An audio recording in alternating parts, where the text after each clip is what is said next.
What would you do if you had your entire childhood, teen years, and even young adult life documented on video? Well, if you were born today, that would be commonplace. You wouldn't really know a time before smartphones, Wi-Fi, or tablets. Back in the day, those words didn't even have a meaning yet. From about 1980 to about 2006, my father always had a video camera shooting, capturing, documenting our lives. As an adult and coming across these boxes of tapes, I've made it my goal to import and archive as much of this footage as I can. I want to preserve it before these analog tapes deteriorate. I started importing footage around 2009, and what you're about to listen to here was intended to be an in-depth podcast episode about my life, but it has evolved into much more than that. My best friend Brandon Zeller sat down with me and asked me questions that really had me reflecting about my life. I want to personally thank him for taking the time to write this and for asking me questions that really took me back. Some of his questions, in fact, I've never been asked before, and some were very difficult for me to answer openly.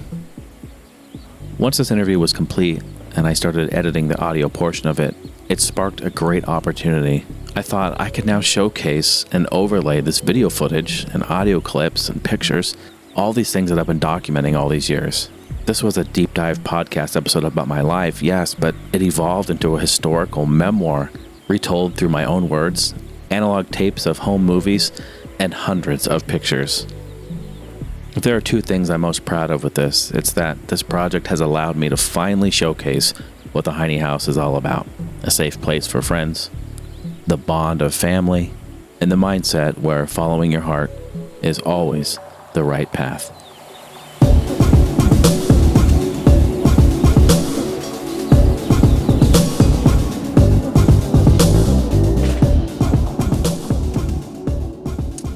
Hello, everyone. Welcome back to the Heine House Gaming and Tech Podcast. This is going to be a completely different departure from what we're normally used to on the podcast episodes here. The format will be completely different. And I'm calling it a podcast episode because I'm uploading it as a podcast episode. I have my good friend, Brandon, with me today. Brandon, hello. Thank you for being here. Hello. We are going to just have a like campfire. What are we calling this? Campfire side chat or something. But what's happening is we're sitting down to talk about my life. Brandon came to me to basically say, dude, your 10-year retrospective episode, which was 38, was great to listen to. And that is true. I've had lots of people write to me and tell me that it's great to listen to, where I basically summarized the last 10 years of my life in like a 4-hour episode. And it was great to do that. And it was very freeing for me. And it was great to talk about stuff and look back and see where I was and where I came from, and then see the growth and see a little bit of the future. And it was really, really great. But a lot of people have connected with that episode. I mean, Brandon, I can let you describe a little bit about kind of the theory and stuff behind it. I just thought it would be interesting and fun for your viewers and or listeners, I guess, to be able to see more like an in-depth look at yourself, because I guess when people are on, YouTube or do podcast, Twitch, that kind of thing, people really only see like one side of, like, I don't want to say like your happy side, but like the more you kind of put on a face to be entertaining, to be in an entertaining spot. Right. So people don't get to see the other side of you, your day-to-day life, that, your friends, family, staff. And there's also, I think it would be interesting to go more into yourself, to be able to show your listeners a little bit more personal side of yourself. So, because like you said in that episode, I think people really connected to having an honest conversation about, the ups and the unfortunate downs of, life. So Very true. Very true. And when you brought it up, I was kind of like, okay, yeah, that sounds cool. And then we talked more and more about it. And you're like, if there's, think about, here are some of my suggestions and things, like questions. He sent me like this document of like some rough draft questions he was going to ask me, and they were very in depth. And I'm like, wow, I've actually never been asked any of these questions before by anyone, especially in this form. So yeah, and I'm like, yeah, I'm down to do it. I think it's great. I'm always up for connecting more with people. So this may be, I don't know how long it's going to be. I don't really care, We're going to sit down. It's going to be super casual. We have absolutely no preconceived notion of like what's going to happen or what we're going to talk about here, other than the stuff that some notes that Brandon has, and we're just going to just chat like we always do as friends. So we're really glad that if you guys want to stick around and listen to it and learn some more about this crazy SOB. I think it would be fun because I guess in your last episode you did kind of the last 10 years of your life. So I think it'd be interesting to start just at the beginning of your life. I mean, I've been friends with you for almost 10 years now, and I still, I mean, I know a little bit about your childhood, but I haven't really heard anything about how that molded you as a person or anything like that. Yeah, I mean, I grew up in Portland, Oregon, of course, and it was a great place. My parents, they're all from there, and it was a great place to raise a family. My childhood was great. I had a great upbringing, and something that I look back on, and it's something that I hold very dear to me even to this day. I think it's influenced me a lot. Something that I look back on very fondly even to this day. I have two brothers, Kyle and CJ. One older, one younger. I'm the middle child. So, the best part of the sandwich, brothers, right in the middle. That's what I always said anyway. Yeah, I mean, like music was always around our house, growing up. My parents, they both are very much into music. My dad was very much into music. He was a DJ, had turntables, records, the whole thing. They broadcasted radio stations out of their attic in their childhood home, grandma's house. So like that was always around.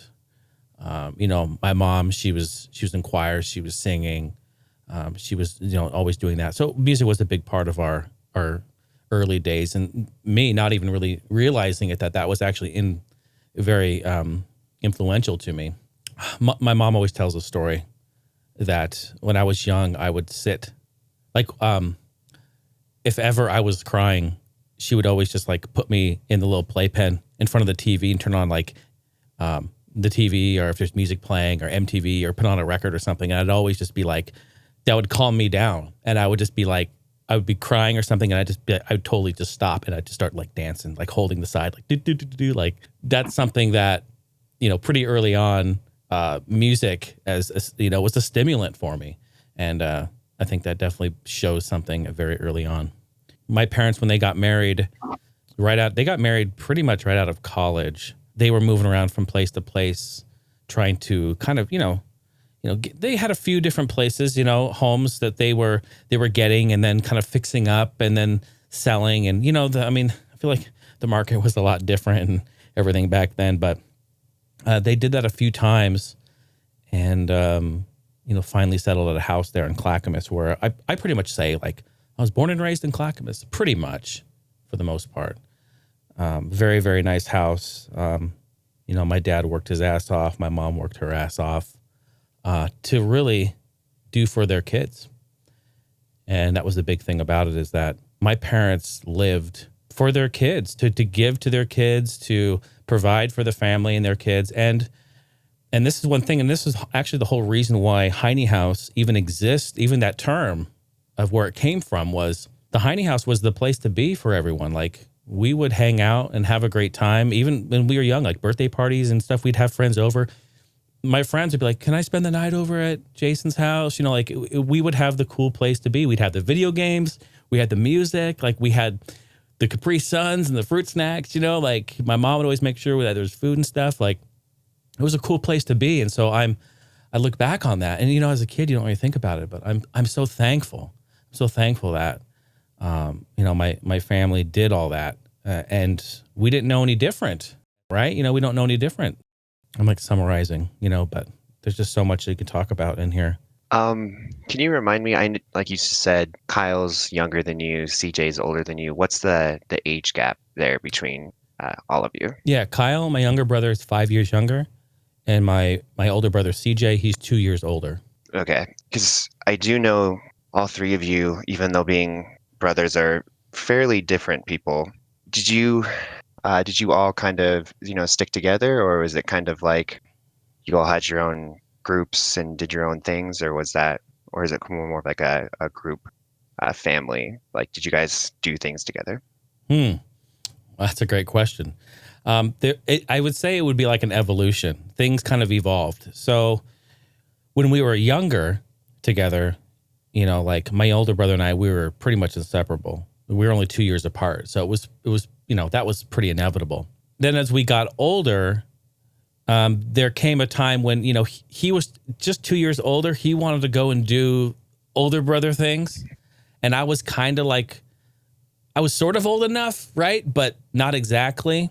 But it wasn't too much of a difference. Like his group of friends were not like my group of friends. So we didn't actually connect on that level, but there was no like drama or issues with that. Like they did their own thing. We did our own thing. We would party together and hang out. But there was definitely, I would say probably in like junior high and early high school, there was like, not a disconnect, but there was definitely two different groups of friends, right? My younger brother, that's a little bit more interesting because, 5 years, when you're young, it's not that big of a deal. But when you start to get older, right, when you think about it, when he's 10 years old, right, he's just a kid, I'm 15, or when he's 11, I'm 16 getting my driver's license. Like I'm doing grown-up shit. Like I'm doing big boy stuff. Like I'm driving a car and he's like 11. Like, you don't want to hang out with your 11-year-old brother, You're like, hey, I'm trying to go out and like have some fun. Like, I'm trying to hang with friends, like I'm trying to meet people here. I'm trying to do something. I'm trying to party. I'm not trying to hang out with my 11-year-old brother. So we definitely had, I'd say in my teen years, we had some issues with that. And I'm like, no, like go jump on the trampoline, go play with your friends. Like I have my friends, you have your friends. That all changed pretty quick once, 18, 19, 20, you know what I mean? When I was getting a little bit older and then he was getting a little bit older, a little bit more mature. And then we started to have very similar interests. And I think of course, it's the fact of little brother looking at big brother, right? Wanting to emulate and be like big brother. That makes sense. I think siblings all have that instinct. And so a lot of things like that did happen. He got into drumming. He's a fabulous, fantastic drummer. Gobs and gobs of natural talent doing that. Him also getting into cars and getting into Hondas and stuff like that. And we did that together. We did a lot of that together. And I would say through the 2000s, really, late 90s and early 2000s, all the way until I moved in 2007, we were pretty much inseparable. We did a lot together. Yeah, we did a lot together. We were very close. And then CJ, my older brother, he had moved. He moved in like 2001. Actually, he came down here to Arizona. So he moved. And so, not that we lost contact, but also remember, this was 2001. I mean, when did I talk to him? Did we send emails? No. I mean, we just pick up the phone and physically call, right? Like maybe I got on AIM and talked to him on AIM. But, we didn't talk a whole lot. He was wanting to spread his wings and live his life. And, we were doing the same. And then I guess I still haven't known this about you. Did you grow up in like a religious family, or was there any like politics that your parents followed, anyone in your family followed? Did they have those, but they just kind of let you free reign, decide for yourself? It's a great question. My family, my parents, it actually drove me nuts as a kid because they always would have. It was like a ritual. Like when my dad get home from work, he'd always have the 5 o'clock news on. I hate the news. I'm going to just put that out there. I hate the news. I hate Fox. I hate CNN. I hate the local news. I hate all of that. I do not watch it. I find it to be completely annoying and dysfunctional and negative, and it's terrible. They just report the bullshit drama. I don't want to say it's like a form of brainwashing, but I think it kind of is in a way. If you're bombarded with that constantly, every day, all the time, sometimes you may lean a certain way that they want you to feel or they want you to think. So these are things that like, I'm watching this. I'm like, you come home and you sit and you watch this news and all they're talking about is who died and who's missing and who bombed who. And like, yes, like we need to know these things. Like there's dysfunction going on in the world and we should know about this. But it's like, man, do you want to sit and listen to that every day? So it really bothered me. that really, really bothered me. And so I would try to get away from that and just be like not a part of that. I'm dancing around the question. I'm going to come back to it. Is that so that me having that already like in my head, I'm like, I'm going to make up my own mind and not watch this sort of thing. My parents, and I think one of the greatest things that they could have ever done for us kids is to allow us to have our own mind and make up our own decisions and not force us to adhere to whatever beliefs they had. Think about that for a second. How many people do you know they're following a religion, or they're following a political view, or they're following a certain path that their parents did because that's just the right thing to do, right? That's just what their parents said to do. So it must be right. And in fact, this goes back to what I said. I've said this a few times on the show, is when we're younger, we look up to our parents. We look up to whoever's taking care of us. Maybe it's not your parents, you know. Maybe it's a grandparent, or maybe it's you're a foster family, you know, a foster parent or something like that. Your guardian, whoever's taking care of you, you look up to them. So you want to believe that what they say to you, or what they tell you is truth. And in some cases, what if that person's a fuck up? Like, let's just be real. Like, what if that person's a fuck up and is not in the children's best interest? I mean, that's reality. That's just that's not being mean. That's just reality. Getting back to the question, though, is no, my parents never said, Jason, you need to believe in God. Jason, you need to believe in the devil. Jason, you need to believe in this or that. Jason, you need to vote for this president. Jason, you need to be left. You need to be right. Never said any of this. Never had a conversation about it. What they did say, this is what they said to me. Make up your own mind. That's all they said to me. Make up your own mind. Research it, learn it, make up your own mind. I think that was the greatest and most amazing thing they could have said, because they respected the fact that we do have our own minds and lives, and that we're in control of them. And I think that's brilliant. And again, this is all parts and why. And when I talk more about this, you're going to see me circling back and always talking about my parents and very high praise, is because I'm best friends with my family, my parents. They made it so that we could be best friends. They enabled that. And they were great people for that. Were they perfect? Absolutely not. No one is.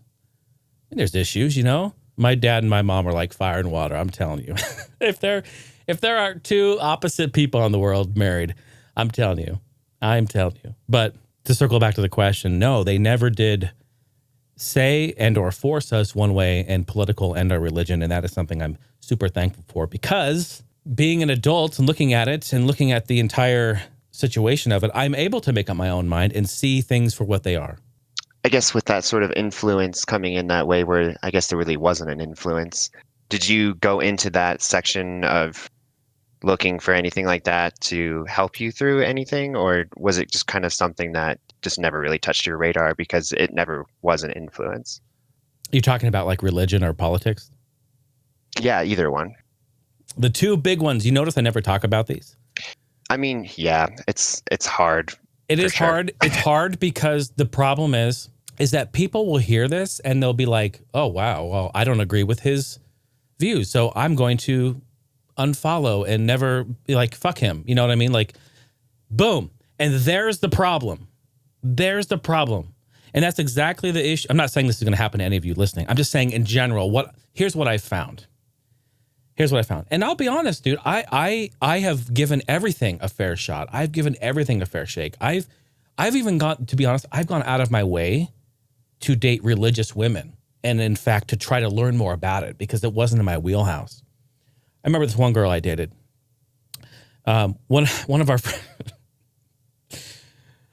our first dates, we went to church. All right. And I'm laughing is because what they said to her after I left, and this is all part of my theory on how I just think it's so dysfunctional, and it's a lot of it, not all of it, but man, it's like, why they got to act this way? So we went on a date and we went to, and she's like, we're going to go to church on Sunday. I said, great, let's go. Sounds wonderful. And we went and we spent, time there, and, we were there, we were worshiping, we were praying, and, they were singing, and it was great. Great music, man. Incredible fucking bands. Holy shit. You want to find a good band? Get your ass to church. You walk into that church, boy, any of those musicians are top-notch musicians. They should be playing every gig in Hollywood. They're incredible. It's a very, very good band. But yeah, like they introduced me to people, and I was, hello, and I was being very friendly and stuff. I'm doing my absolute best, and I dressed up and made sure I looked presentable and this and that. After the fact, she broke up with me. She broke up with me like the next day, and she's like, "Yeah, my church doesn't think that you're the one." And I'm like, "The one? What are we talking about here? I didn't propose to you. I'm just hanging out with you. What are you? What the fuck?" So they're already in one day judging me, scheming at me, looking at me, plotting shit, and saying that to her. And then she's like, "Okay, cool. Yeah, well, if my church thinks that's cool, then I'm gonna do that." Make up your own fucking mind, girl. You know what I mean? Like, what's up with that? Like this. Is that not weird to you? Is that not weird to anyone listening? You know what I mean? I think that's disrespectful and weird and judgmental. And I'm like, wait a minute. If that's going on inside there, what the fuck are you guys doing? Why are you going every Sunday here to do that? And I mean, like, this isn't the first time. This isn't the first time that something like that has happened. Not necessarily like I gone on dates with girls that went to church that I then got broken up with. I mean, I have been around. I have done work. I've had business relationships with churches, and the stuff that I've heard in some of these churches would blow your mind. Would blow your mind. And so I'm again, this comes back to, like, I'm not saying that like religion is horrible. I'm not saying that this is bad. What I'm saying is that some people, whether they're religious or not, I don't care what the situation is, that some people are just bad apples there, man. There's just bad negativity, dysfunction, disrespect, racism, sexism. There are issues. There are cult shit going on at some of these. That's just reality. I mean, and those are just from my eyes. Okay? These are just from my eyes. They can be different from your eyes. Wonderful. That's just like, these are what my eyes have seen, my ears have heard, and I'm just speaking it. I'm just saying it. It's just, I don't know, it's getting pretty heavy, but I mean, that's just, I've never told that story before. I was hoping to never tell that story. It's a story I was like, I will never have an opportunity to tell that. Religion or political, Brandon? Either or. He's digging. You said you wanted to talk about things. I know. We're going. I mean, we're knee deep. It's okay. No, it's good. It's good to speak your mind. I think it's wise to speak your mind, because the thing is, what I've found out about myself a lot is that I try to be in every situation. I try to be real about it, and I want to be real in the fact that I will only be as real as what is presented and shown to me. I'm not going to just fabricate some shit if it's not there. If I see something and I'm experiencing something, then there should be no reason why I should not be able to talk about it and say it, right? There should be no reason why I should be suppressed and not say it. People get really, really, really agitated with political and religious discussions. And this is why I don't ever bring it up, because I say one thing and then people are like, "Oh, no, that's bullshit. You're totally wrong." No, you know what I mean? Like, we have these two different sides. It's basically like just a battle between, I think I'm right. No, I think I'm right. No, I'm right. You're wrong. No, I'm right. You're wrong. It's like kids in a fucking play place just attacking each other. Like, what is it? It's the same thing with like news. News is trying to come up with the fucking best article they can with the headlines. Oh, News Channel 6. We're going to have to beat News Channel 8 by saying this article better than them by using keywords and spice words to try to get it to sound sort of like the truth. But I mean, like, it's just a battle, you know? I hate all that. And in the end, I'm like, folks, would love to be a part of everything you're doing, but why is it all drama? Why are you guys all arguing? Why are you all thinking that you're all better than everyone. We're all the same, aren't we? What is happening here? It's weird, man. It's weird to me. I mean, I guess you worry about people having some sort of conflict with what you just said there, but I think I'd probably say around like 70% of the world agree with you on that. I think a lot of people are in that middle ground where, I mean, people will agree on, a Republican, Democrat side of things, but I think there is a huge majority of people that reside in the middle that can discern that I agree with this, but there is issues that need to be dealt with.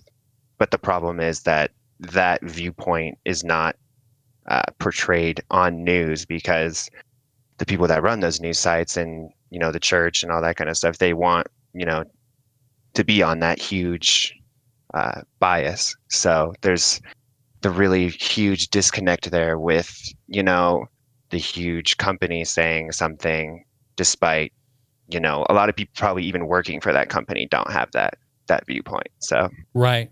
It's strange. Yeah, no, you said it really well. And the thing is too, and I didn't even touch upon this, there's another huge factor that play a role in all of this that we haven't even mentioned yet. Money.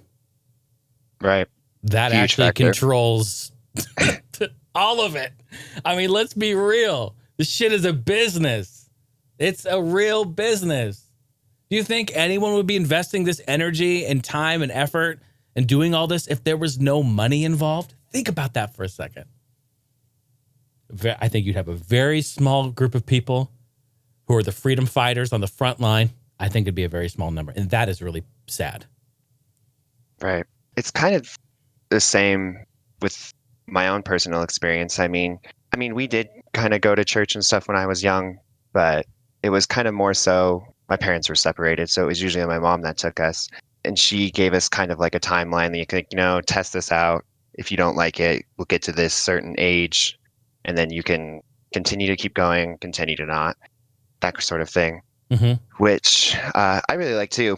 But then there was definitely some things that came up with, our pastor that, my mom got divorced, and, that's against the rules. You're supposed to work things out and all this kind of stuff. Me being gay, people clearly don't like that in the church. So that was a huge derailment for me. But just those two facts, not to interrupt you, but those two facts right there, that right there gets my blood boiling. That gets me so upset that those two things would even be a thing. Like, oh, you're divorced? Oh, you're gay? I don't know. What the fuck? Why is that even a thing? Yeah. It's madness, dude. And I did go through a really very large, I was probably 17, 18 or so when that happened. And the divorce thing was way earlier. That was when we were like 10 or whatever, but I wasn't old enough to understand it. And I didn't hear about that until, I was a lot older and my mom told me that. But I did go through a huge stage of I didn't want to go just for those two things. And then, why would you? So yeah, I went through like a very large, I don't want to support this. And then, you do hit, 20, all that kind of things. And then you kind of understand that that was one person that was telling us that. So you can't really group all of those people into that standard. Right. I still don't really go or anything like that. I feel like organized religion like that I have problems with for a lot of reasons, but I have grown to be a lot less angry about it though. So, I guess that has changed for me. As long as you can become less angry and not hang on to it, that is huge. I definitely have issues with that. I hang on to stuff and I don't really forget and sometimes don't even forgive.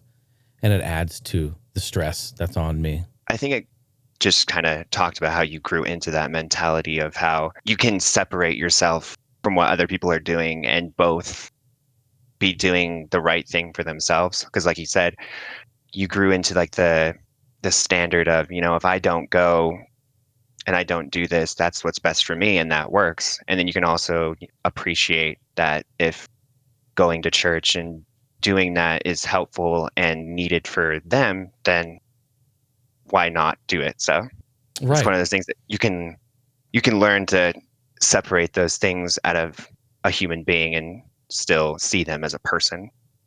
Right. Absolutely.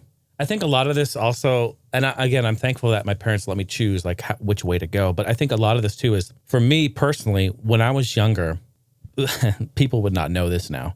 You would not think so at all. But I was extremely shy.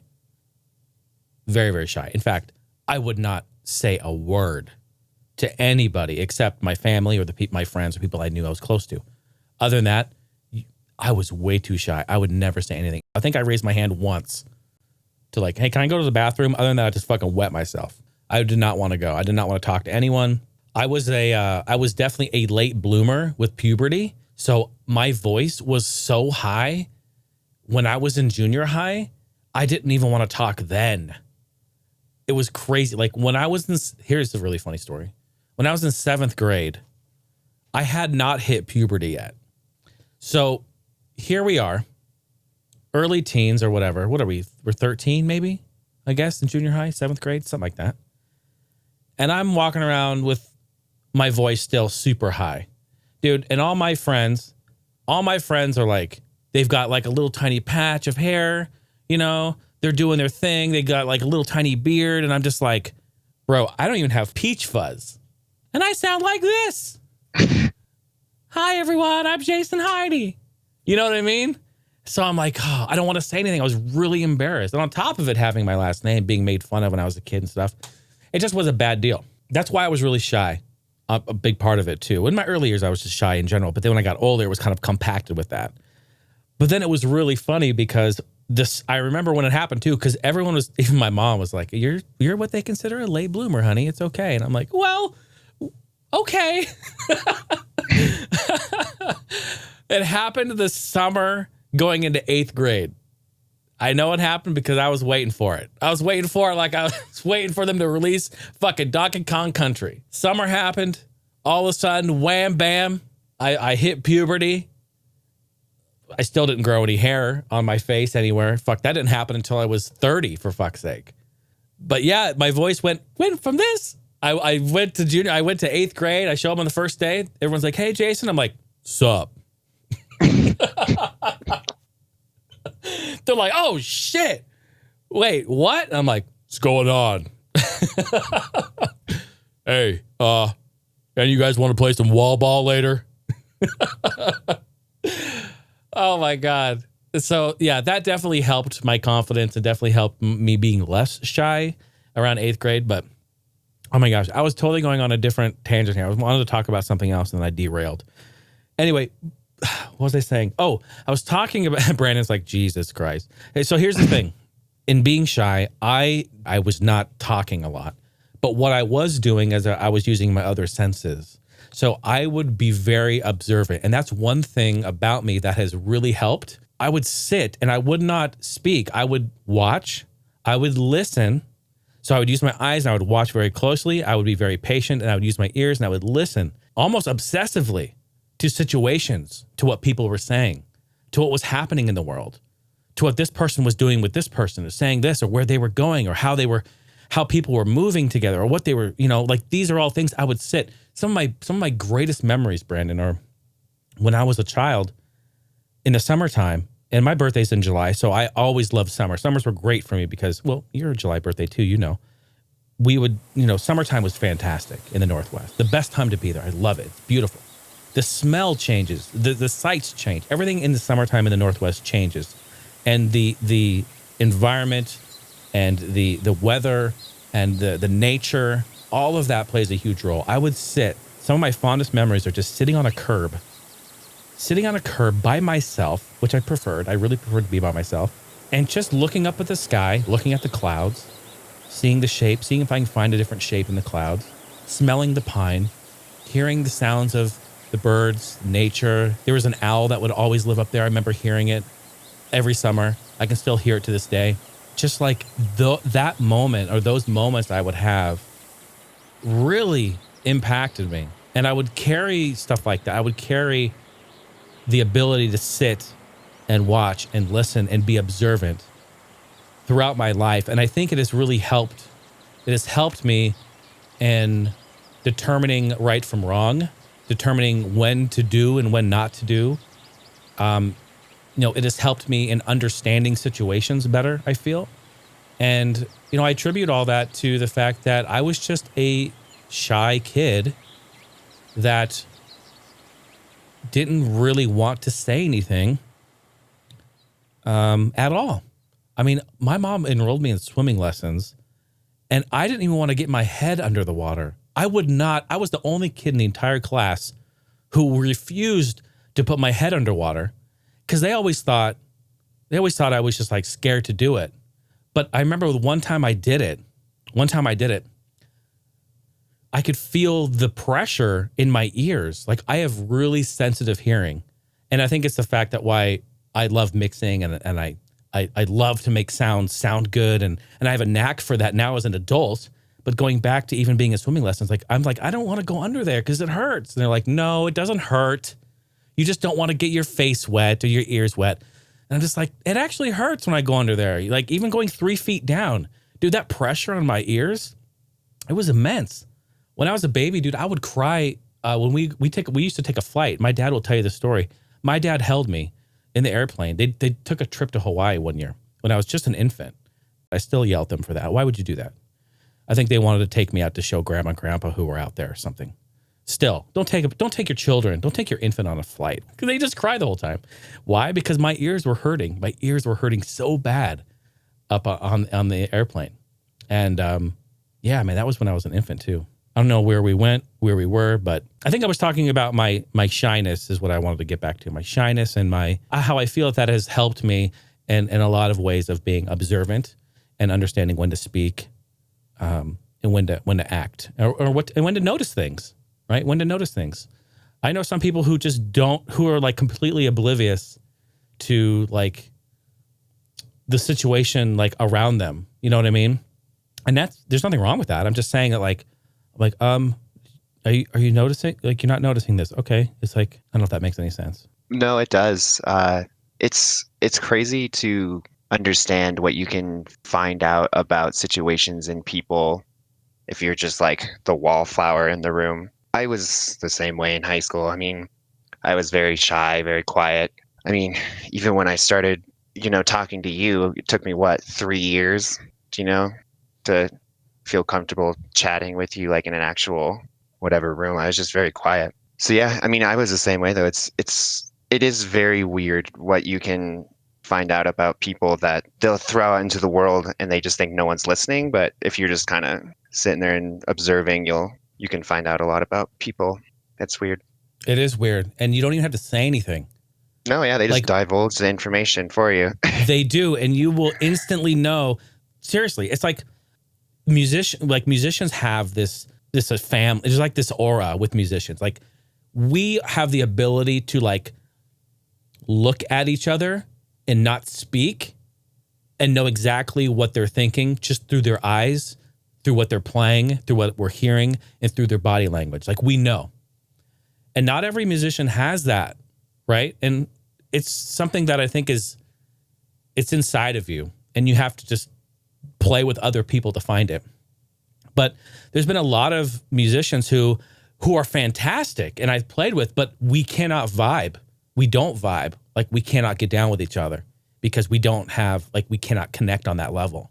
And it's very similar. That's just a reference to like talking about musicians, where I feel this is very, very crucial to the creative process.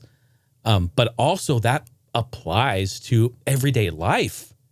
I mean, how many times have you walked into a room and you've met somebody and you just get a really bad impression? You get a really bad feeling about that person for whatever the case may be, whatever the reason may be. And I don't know what that reason is, but it could be something. Maybe it's the way that they are presenting themselves. Maybe it's the way that they're talking about a situation. Maybe they're talking about others in a weird way. Maybe they're kind of being sort of edgy in a conversation and saying something that's kind of inappropriate. Like, there's a lot of different reasons, but for whatever reason, you get that vibe, you get that feel. I think that's an ability in itself to be able to, like you said, be the wallflower, just to kind of understand your room, understand the people in it, and choosing to vibe or not vibe. You know, that's totally cool. That's also being very observant. It's a skill, I think. Yeah, I would definitely say it's a skill set that you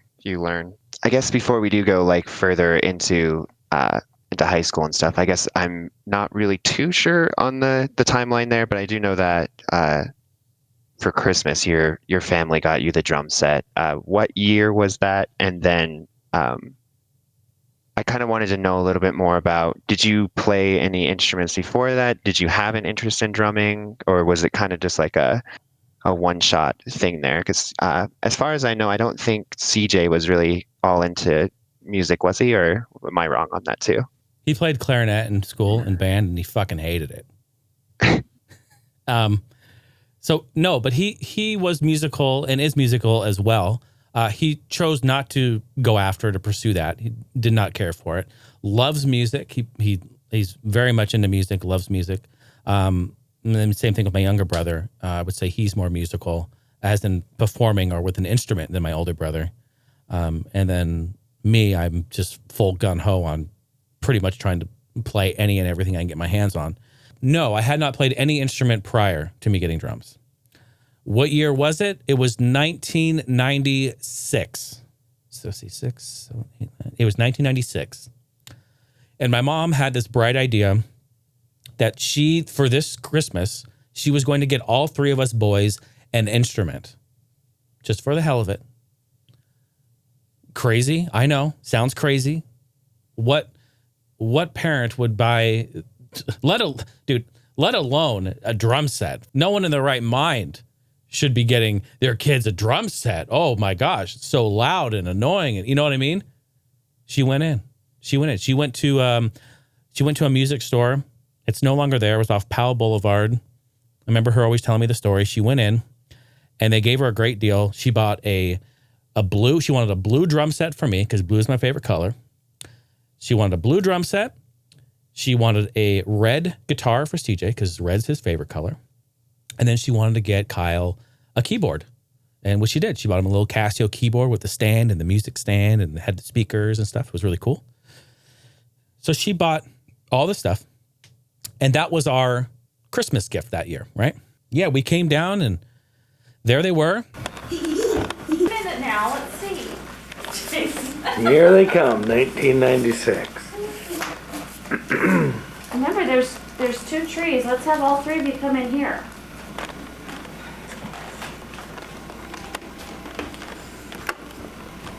Okay, come on in. Wait, all 3 of you. All 3 of you. Oh my gosh.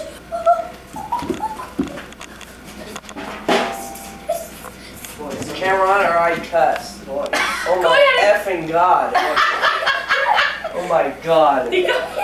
Oh my God. Oh my God is right. Can I faint or can I just, they're blue. Well, of course, they're blue. Hook this up. I didn't put it together. I know. What the hell? That's great. Look at the color. I know. That's cool. I expect great things from you 3. Last night I asked her, I'm like, Mom, did you ever find him a drum set? And she's like, no, we looked everywhere. I'm like, God damn it. There's a guitar over there too, I believe, with an amp. That's what he said. He says, my God, he says, I didn't even ask for that. See that. That's why I said I expect great things from this family. And little Kyle on keyboard. See, Kyle, there you go. There's your little stool. You sit down, that's your keyboard. Blue drums. That is so cool. I know, they're blue. And that's their pants. Well, everybody moved out of the scene of action, so Mom, leave that light on. We're all looking for it. Hi, Merry Christmas. This is your dad. Oh, oh, oh. Turn the light on here. Oh, bananas and pajamas. Well, there should be something more for you here. There he is. I know. Do you like the Supremes? The 7-set greatest hits of the Supremes? No. I hope my pants are not ripped in the crotch. Come over here and sit down. Pajamas and the panties. No, it's not in the pants. That really was like the day. That was the day that everything changed for me as far as like having an interest in music as in performing it. Because, man, I mean, I sat down on the drum set right there in the living room. I had no idea what the hell I was doing. I wasn't even know if I was holding the sticks right. I knew nothing about anything. I didn't know what a snare was or a tom or a cymbal. I knew nothing.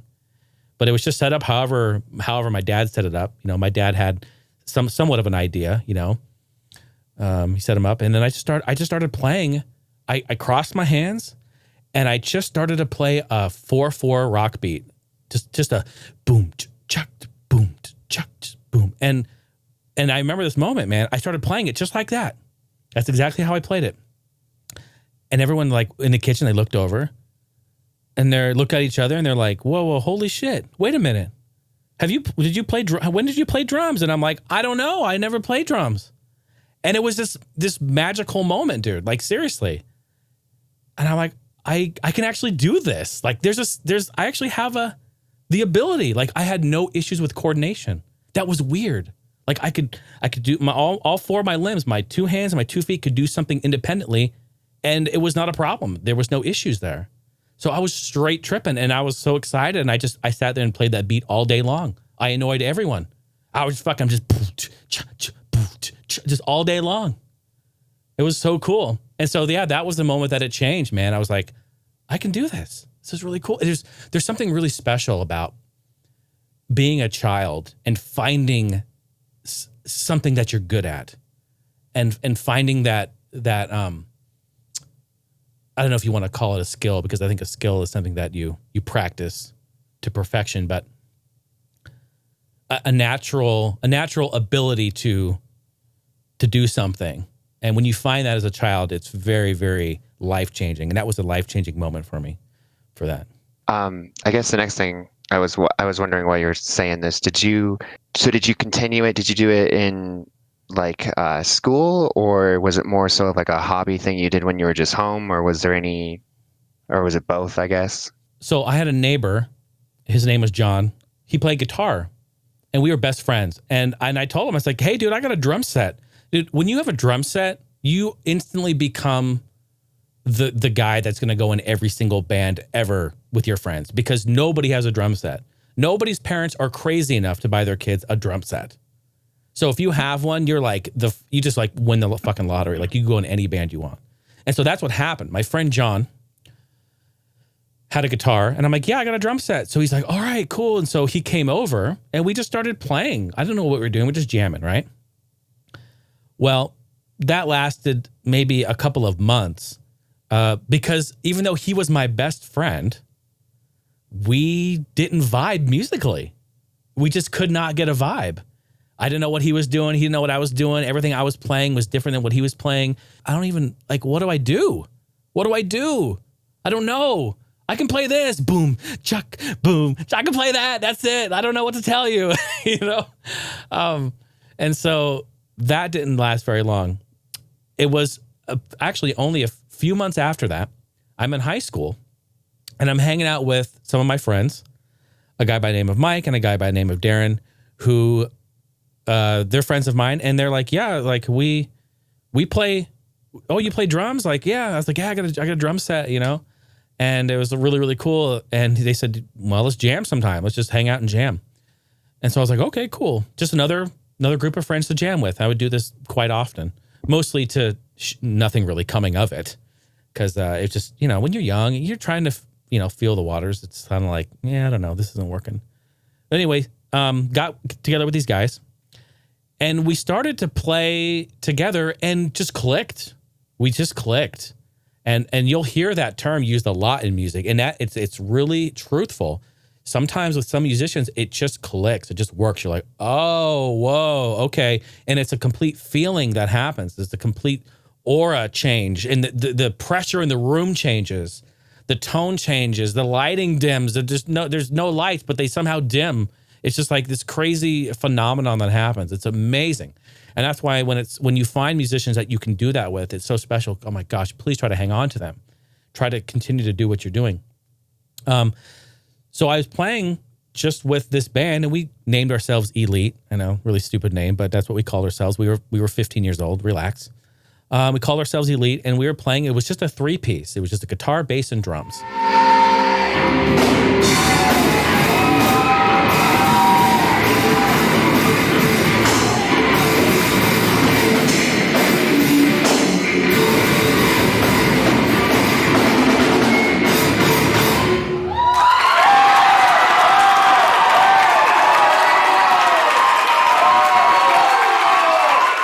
And then later, another guy by the name of Austin joined as a second guitar player, rhythm guitar. So we had a 4-piece. It was great. But yeah, Mike was raised from his parents who listened to a lot of Pink Floyd. They were like, huge hippies, flower children, and they listened to a lot of that stuff. So the influence on Mike was really cool because he was playing Grateful Dead, he was playing Pink Floyd, he was playing Led Zeppelin, he was playing all these cover songs that I'd never heard before. Remember, in my house, Big Nell, he wouldn't play that stuff. He would play the synth wave and the pop rock stuff. We would listen to Phil Collins. We listened to Aha. We listened to 80s new wave. We listened to Madonna. We listened to Talking Heads. We listened to all that stuff. We listened to Rolling Stones. We'd listen to all that stuff growing up. So it was this kind of like blend of really cool genres. And he was like, we're gonna cover a song called Another Brick in the Wall. I'm like, okay, cool, awesome. I never heard Another Brick in the Wall, right? So we're doing cover songs, like Pink Floyd songs, and we're doing Led Zeppelin, and we're doing all these, we did fucking Stairway to Heaven, for fuck's sake. We're playing all these songs. It's like 20 minutes long. I'm like, what is this, right? But I was learning cover songs at that time. Yeah, so it was really just a hobby, and getting back to, I'm trying to tie it back into your question with some stories there. It was a hobby, yeah, absolutely. But it was something I loved. I was so passionate about, and I was so into. And my parents were like, "Oh my gosh, this is great! Like, look, he's playing." Like, my mom thought it was the most amazing thing because she's like, "Yes, I got him a drum set, and he actually could play it and do something with it. It's really cool." CJ didn't do shit with his guitar. It sat there, collect dust. And in fact, I think they gave it away to another friend or something later on. The amp was a little cheap 10-watt crate amp that ended up breaking, and Kyle actually didn't do shit with the keyboard that much. We played on it sometimes. I actually ended up grabbing it and using it in the studio later on in life. That's a whole nother story when I was starting to create my own music. So yeah, it was a hobby. It was fun. I was playing in a band. Yeah, we did all kinds of really great stuff. We actually ended up recording a CD in 1998 called Between Dream and Reality. Of course, it's very much psychedelic sounding. That's Mike. It was a little 4-song EP basically. And it's on I have it on my website. I actually last year found all of my master tapes, and I imported them all, and I imported the master tape, and I put it up. If you go to my website and scroll down, you'll see it's the very first release that I've ever, really the first bit of music I've ever recorded. I was 16 years old. Yeah, 16 years old. And it's a little 4-song EP called Elite. And you should check it out. It's rough, but it's definitely me in 1998. And now they are your only love. And I'd only been drumming for like 2 years, right? So it's really cool. It's really cool to hear just that raw ability and me playing every day to work on my skill to then go into some dude's grimy ass basement and record on a reel-to-reel tape machine 4 songs that we've been working on. Really, really cool.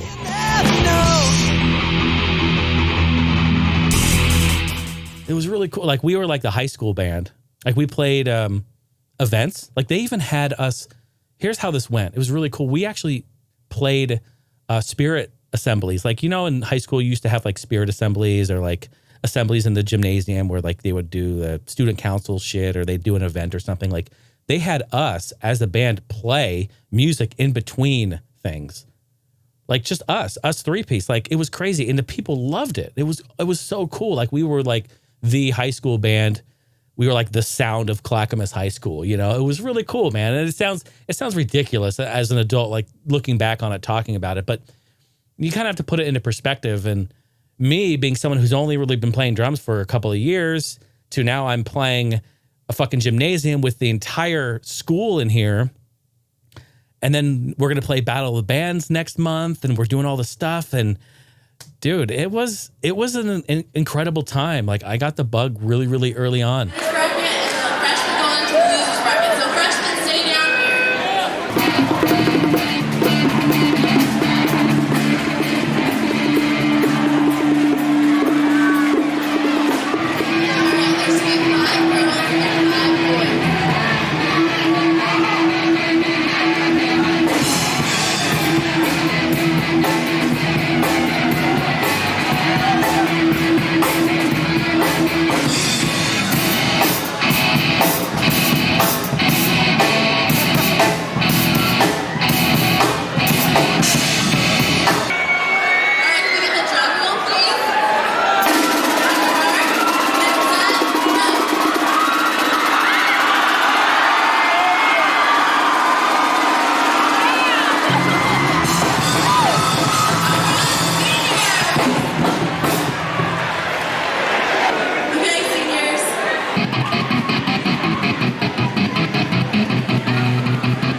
and we had some great successes early on.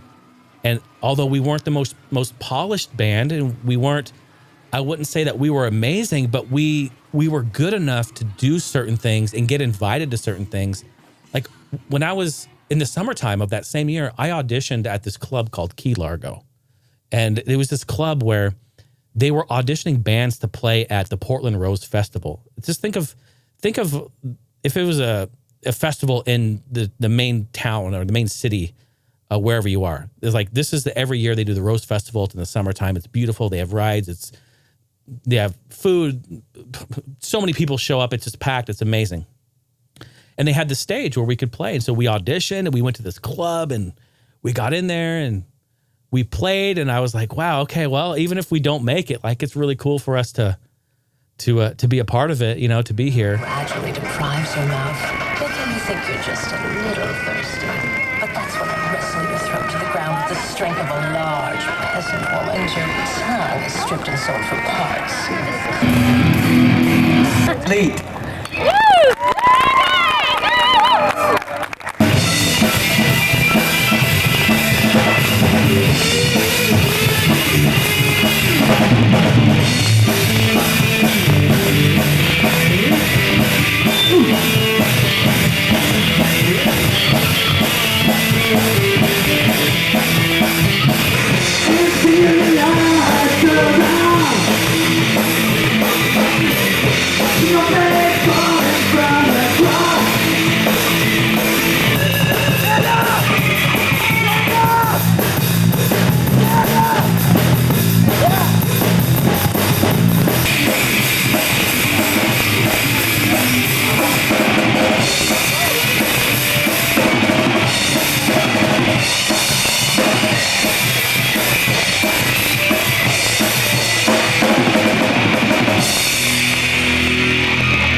But yeah, so we played the Rose Festival. It was really cool. We had a lot of really highs.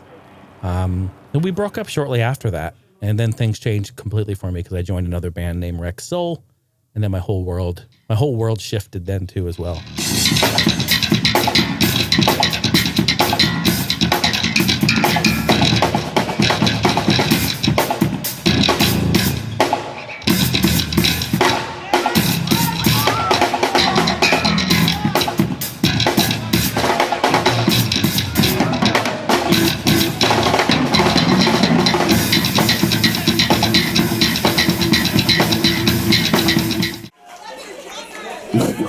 He's awesome, isn't he? Oh, at Heine House Entertainment. You can follow him on YouTube too.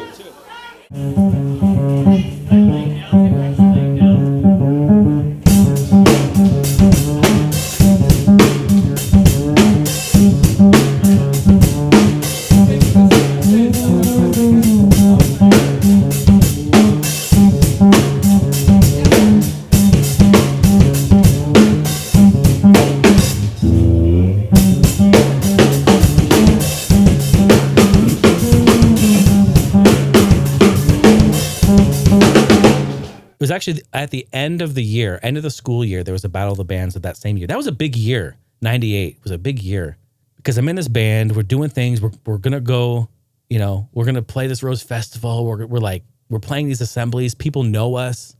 It was crazy stuff. We enroll in Battle of the Bands at our school, and we knew we were going to have an issue because we were all freshmen. And we looked at the roster, and we were playing up against maybe like 10 other bands, and they all were bands that were older than us. And in high school, that's a big deal, right? No freshman shitty ass band is going to win against seniors. No, seniors are the best, right? Seniors are going to win. We're going to get all our senior friends to come vote for us. Well, lo and behold, what happened is Elite took the stage, and say what you want. We may have done, had it had helped us? Yes, it absolutely helped us. The biggest song of that year was Faith by Limp Bizkit. Remember they covered that song? You probably don't remember because you're like, I don't listen to that. Limp Bizkit covered George Michael's Faith that year. It was a huge fucking hit. Huge song that year. The whole build up to it is like, well, I wish it would be nice. Like they built the whole thing up, and then it's like, I gotta have faith. And then it went to this fucking huge rock thing. And then at the end, he's all, get the fuck up. And then it went crazy, right? The song was nuts. People loved it. We were like, we're covering that. So say what you want. You want to win a battle of the bands, come in there with a few originals and then cover whatever the biggest fucking hit is of the year. That's what we did. We covered Faith by Limp Bizkit, and we played it actually really, really well. Mike like told people like they all were up out of their seats and they were rushing the stage. I'm not making this shit up. I have it on camera. I should put the video footage of this too. I have it. My dad took a day off of work to come and film it. How amazing is that, right? So he came, filmed it. Thank God he did because we have the footage of it. But people rushed the stage. Everyone was dancing. It was an amazing time. It was crazy. And that was the moment where I was like, I cannot believe what's happening. I felt like I was a rock star. It was one of the first times in my life I felt like I was a genuine rock star. Look, I'm out on this drum riser and I'm playing my shitty ass drum kit with the heads that were all fucked up. The cymbals were all bent because I hadn't upgraded them yet. These are just the ones that came with the set. And like all my friends were dancing around and we were playing and I was like, I can't believe this. It was amazing.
And we ended up winning that battle of the bands. And for some freshmen in high school, that was big money. And that's when we put that money all the way to our record that we were going to go in and make. That was a life-changing moment for music. So yeah, it's really cool stuff, man, to look back on. I think you should, if you can definitely find like pictures and stuff of that, I think that'd be really cool to put over that. Because I know for me personally, I'd like to see that. So my dad, that's one thing too, is my dad always recorded. He always had a camera on him, video camera. And my entire life, all this stuff I'm talking about, discussing, is captured on digital 8 and high 8 tapes. What's the date? February 15th, 2000. Tell me about your set. Well, first of all, we've never had so much crap up here at the same time. We have 5 cymbals, cowbell. We're gonna go buck wild. Ladies and gentlemen, welcome to Pasadena Gymnasium at Clackamas High School for tonight's Steelers League games and your Clackamas Cavaliers.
again, I'm so thankful he did that. And when we were younger, we're kind of like, dude, Dad, get the fucking camera out of my face. Like, stop, you're embarrassing me. Like, but he kept filming.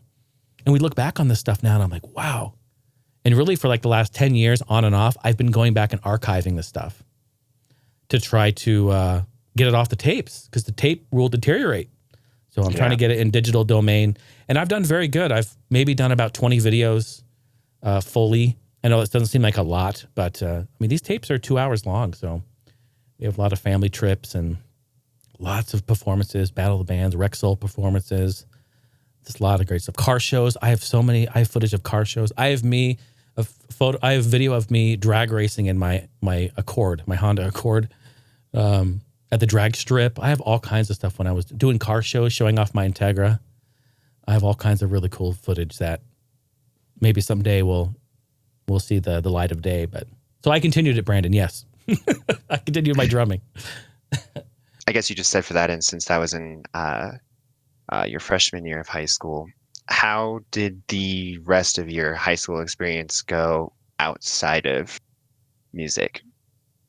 Did you enjoy it? Did you not really care for it?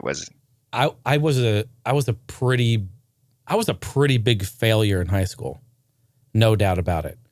My freshman year, that same year, although I was doing things musically and loving my life because of it, I was flunking high school drastically. I could not focus and I could not comprehend and or understand what was being taught to me. And it was a really big problem.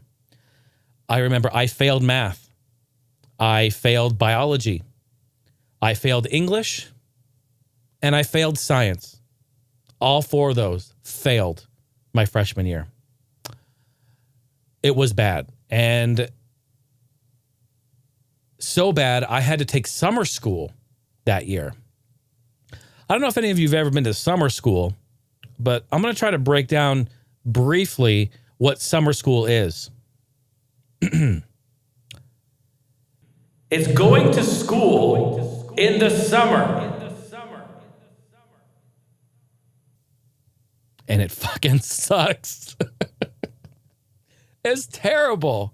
While trying to enjoy summer, like I always have done, I'm going to school still. I was like, okay, no way. I'm not doing this again. Cannot do that. Yeah, I actually went to, in high school we have, I don't know if they still have it. They might still have it. I hope they still have it. But you all have like a counselor. It's like, there's like 4 or 5 different people at the school that take a group of kids and like they could be like the school counselor or whatever, where you can talk to them about stuff. I went to my counselor and I remember I said, all right, hey, I'm failing miserably and I'm having issues here. And can we figure something out to where I can get help with this? And can I figure out a way to, like, how do I understand this better? And they're like, okay, well, let's look at that. And they actually helped me. They broke down. They allowed me to kind of take it at a slower pace a little bit. They just said, well, you're gonna have to make up the credit sometime at some point, but we can kind of do like a sort of like a modified school, like lesson plan for you, which really helped me. So once that happened, I had like a person that would sit with me and help me and like, talk about things. And I did after school tutoring, I did that, that was all part of it. Okay, cool. And then once I kind of grasped that and understood things more, they're like, read this book, you do a book report.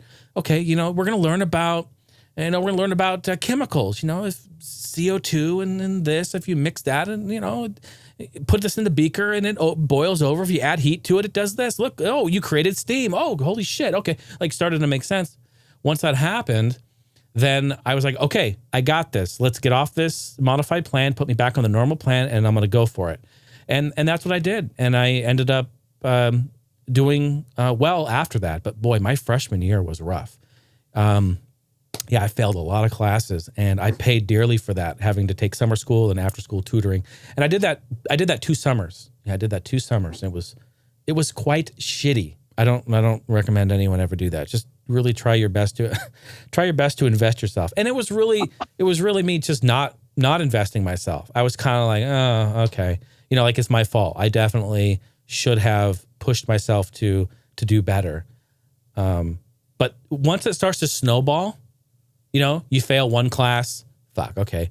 I'm getting a C in this class. I'm trying. I'm getting a D. Oh my God. Okay, now I just got an F. I failed this test. Okay, well, whatever. It starts to snowball. And for me, it was like, there was no getting out of it. I was like, I'm failing all these. I don't know what to do. You know, it was rough. Do you think there was like a partial awareness of yourself that you knew you didn't want to go on and do like, you know, standardized college and, you know, anything like that? Were you at that age, did you know you wanted to go specifically into music? Yep, 100%. And I think that was a big reason why I was investing so much energy and time into what I was really good at and what I loved and what made me happy and what I was passionate about. I wouldn't say that like it hurt other things because of it, but me not investing the proper energy and effort and attention into my schooling at that time because I was wanting to do so many other things musically and creatively, that's what hurt it for sure. And I knew it was happening. I knew I wasn't investing the right energy into it. I knew it. But I knew I wanted to do music so bad. I was like, oh my gosh, guys, this makes me the most happy. This makes me happy. People like it. People dance when I drum. Like, I know it sounds ridiculous, but like the little things like that, I was so happy to be changing the room.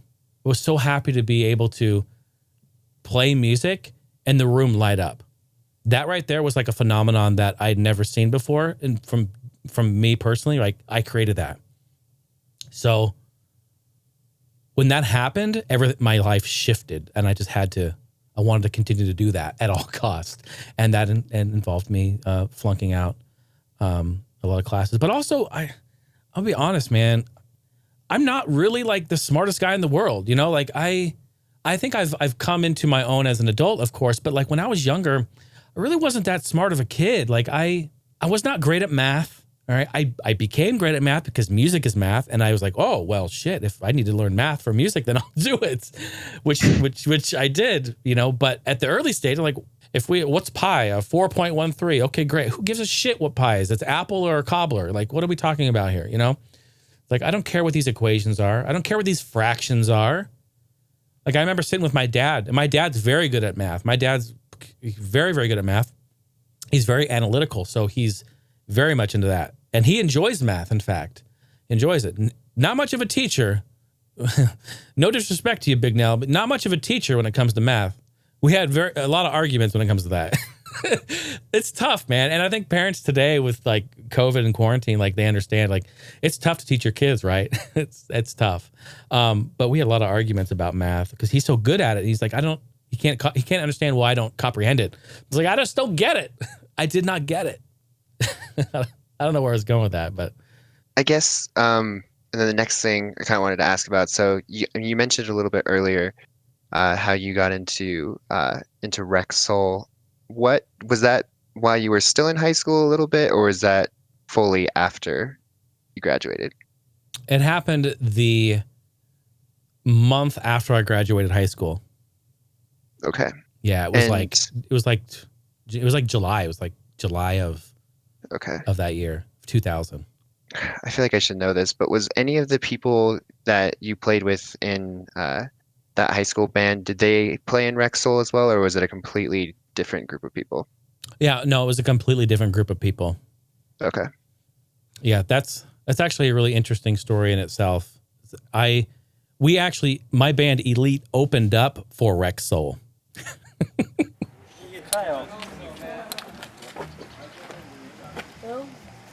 Excuse me, tickets coming through.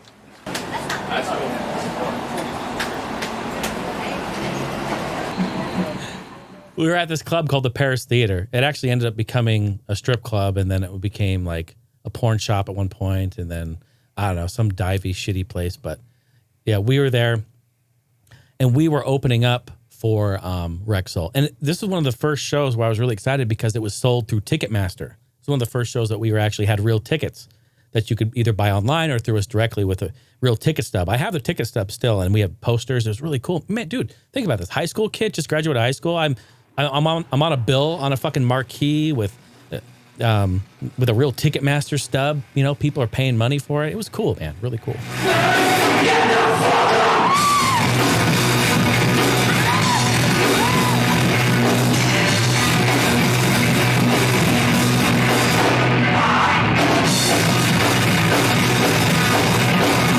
and we opened up for Rexall, and we played first, and we had this really weird kind of shtick that we would do is we would all wear kind of like sparkly shirts. Come on, it was the late 90s, it was the early 2000s. Give us a break.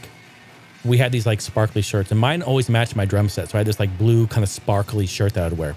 What was really funny is what was the shtick of Rexall? Well, they all wore sparkly shirts too. What in the fuck, man?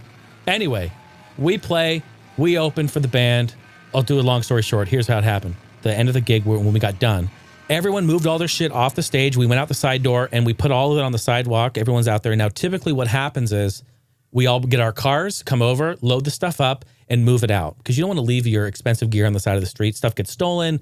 It's downtown Portland. It's 2 a.m. There's weird shit going on. We want to get the fuck out of there.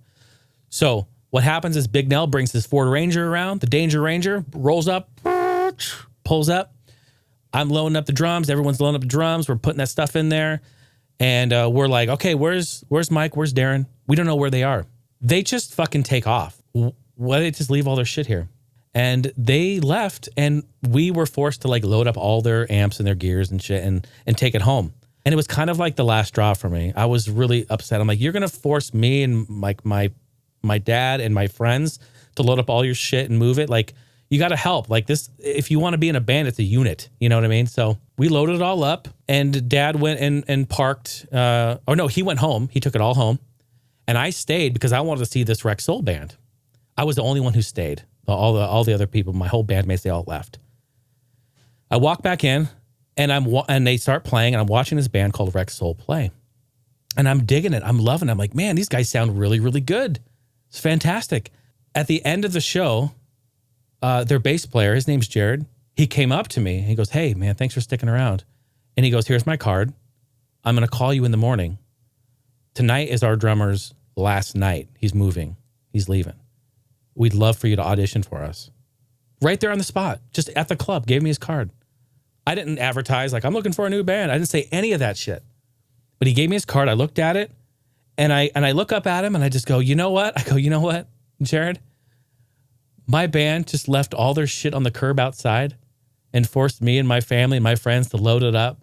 They left. They're not even here supporting the other bands. I said, I'm ready to audition for you guys. I would love to. And it just was like, boom, a click moment. And the next week I went out and drove to Washington to Battleground, is the city that they were in. And I auditioned for them.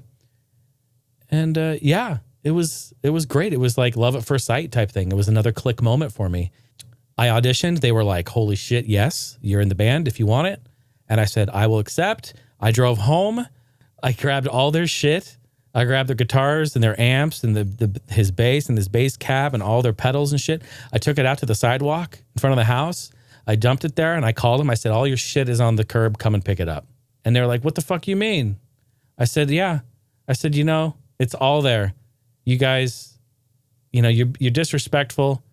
I'm not doing this. We're not doing this anymore. This is the last time.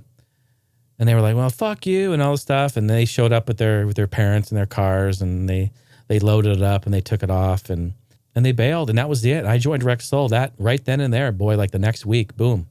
And that's when everything changed.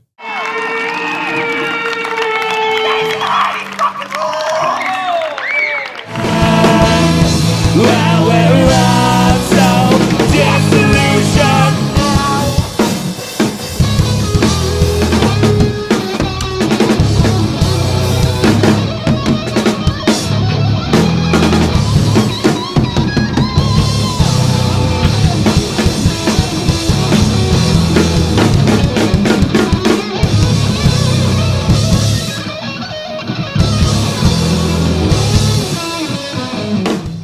Really, really cool. He actually like 6 months later, Mike sent me a letter in the mail. Like he mailed me a letter, an apology letter.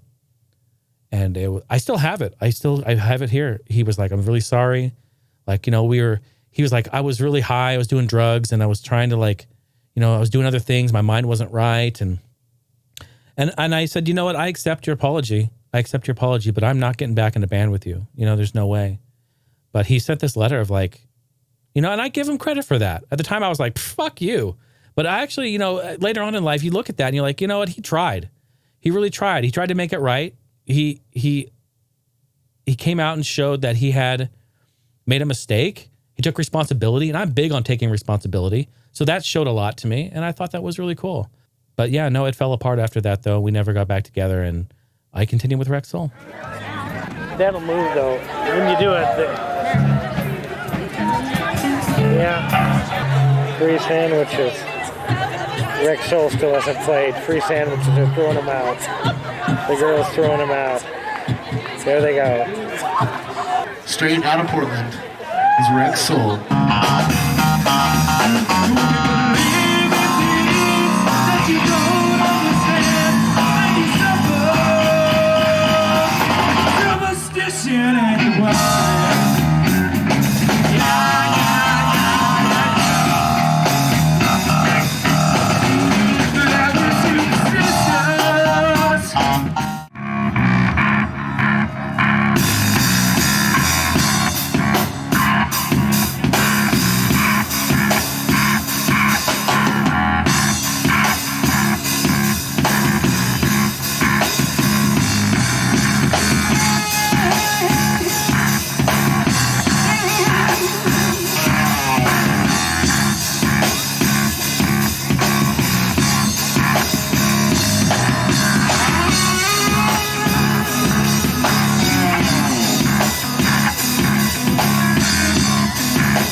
What was the time frame there? Because did you plan on going to college? I know you ended up going down in Arizona to the recording college there. But at that time, did you have any sort of notion that you wanted to do that? Or what was the time frame there between high school ending and then how long and what happened between that time before you moved? I had no interest to go to college whatsoever. No interest. I wanted to continue to pursue music. And you have to understand something too. Through growing up, I feel like I've had a lot of people show resentment towards me. Ah, man, this is tough. This is tough to actually put into words here and say. My life is very different. And I feel like my life is a very different. It's not something that I should apologize for. It's not something that I should look at as a negative thing. So all my friends, and I say all my friends because I knew nobody else who had this situation. Even in high school, they were like, what college are you going to go to? Even our counselors, even our teachers. What college are you going to go to? What do you want to do with your life? What are you interested in doing? What are some of your interests? Do you like math? Do you like biology? Do you like science? I just scoffed. I was like, are you fucking kidding me? I failed those. Do you think I want to go invest my life doing that? Fuck no. And I'd be real nice. I'd be like, no, I don't really think so. No. And they're like, well, I remember sitting with my counselor. Well, what do you want to do? Like, well, I guess I'll, I don't know. And they're like, well, you have to try to find something that you're interested in. You have to understand too, 40, 50 years ago, that thinking works. All right. Now we're going to talk about college. Now we're going to talk about it. That thinking I feel worked 50 years ago. What did your grandparents do? What did your great-grandparents do? The thinking is this. You're born, you're raised, you follow in your parents' footsteps, you do what they feel is best, and you go with a college that you should go to because that's either what your parents say or what society thinks you should do because that's where the paying jobs are, and then you'll get out of college, and then you get a job, and then you work for 30 years, and then you retire, you get a pension that's been slashed in half because their government took all the money, and then you die. That's the life cycle, right? That's 50, 60 years ago, that's the thinking. And that all made sense back then. That made sense. That's what my parents did. That's what a lot of parents did. That's what all my friends' parents did. Or a majority of them anyway. You know, and there are other situations that may play a role in this too, maybe a little bit different than that, you know, in that wording, but typically that's what happens. Well, not saying that it's, no, I am saying that. I am saying that is not 100% the right way today. I mean, we have so many things that were available to us today that weren't available then. I honestly feel that today, your best bet in creating some sort of happy life for yourself is to break out of the shell, break out of the normal, be somebody unique and special in your own terms, find a skill, find some sort of ability within you, find something you're passionate about, find something you're talented at. And when I say talented, I mean something that you enjoy, that you then practice over and over and over to become good at and or master. Apply said ability to your life and in creative ways to then create a job and or a life for yourself and your family. Now, that doesn't always work out. In fact, I think it's very, very slim. A lot of people are able to do that because it's difficult to do something when you don't have money to begin with. And I get that. You have to eat shit for a while or work at a shitty job to try to pay rent. But it's this inevitable circle of, well, I get paid shit. All my money goes to rent and bills, and there's not enough money left over for me to invest into my craft or what I really want to do. And I'm basically stuck here swirling for the next 50 years until I die. That's just reality. And I get that. And that happens every day. But if we can somehow figure out a way to break from that, if we can figure out some way to invest in what we really want to do and what we really can do, somehow we have to be able to do that, because you have to break the cycle. Have to break that cycle. So I'm thinking about all this stuff with my counselor. It's tough, but here comes the resentment. Here comes the issues that I faced. Why do I have to apologize for my family backing me? Well, I had to go to, well, good for you. I had to go to college. Yeah, I had to go. Okay. You know, I'm sorry. This is another tough conversation to have. This is another tough thing to have. This is another very difficult issue to overcome. I'm thankful that my family backed me 100%. My mom and my dad said, they came to me and they go, look, in very much the same fashion as when we talked about religion and we talked about politics, very much. They go, look, you should invest into what you want to do. And on your own terms, try to figure that out. If you feel going to college is what you want to do to better yourself, then do it. Don't go and waste a bunch of money. Don't go and do that. Why don't you figure out what you really want to do first and then do it? That's what they said. So what did I do? I said, I want to fucking do music. Somehow. I don't know how, I don't know when, I don't know any of the details with this, but I want to be creative and I want to do it. What I wasn't really realizing at that time was I was creating entertainment. I was an entertainer. Was entertaining people. And that's what I really loved. I love being creative, sharing that, inspiring, entertaining, creating joy, creating that wow factor, that like, wow, people dancing, people laughing, people smiling, people saying, I love this song. People saying, oh, this is great. This is so funny. People laughing in any form. That's what I want to do. I didn't know it was entertainment at the time. I didn't call it that. I said music. That's what they said. And that's what I did. So I invested myself fully. When all my friends were turning 18 and moving out of the house to get away from their parents because they fucking hated their parents, my parents were like, look, stay here. All right. We won't charge you any rent. Get some life experience. Do this, do that. Figure it out. Save your money. Start to invest yourself and, work it out. Again, I owe my family. This is why I'm so close to my parents. I owe them my life. I owe them everything. And nobody else I know has had similar experiences. And I don't talk. This is why I never talk about this. This is why I haven't talked about this in the past. Because for some reason, that's looked at as like, well, he's a spoiled little shit. Like, no, I'm not apologizing for that. My parents worked their asses off. My dad worked at a phone company 30 fucking years, miserable, to provide for his family. He'll say it himself. And maybe you will hear from him, because we don't know what the future is. They're looking at possibly moving, maybe even back down in the Southwest. We don't know what's going to happen just yet, but they may come back down here. And maybe we'll talk about it. It'd be great to talk with my family.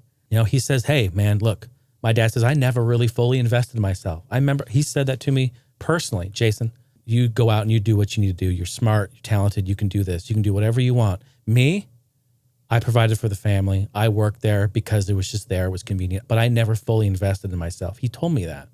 I never fully did it. I wish I could have. I'm too old now to do it.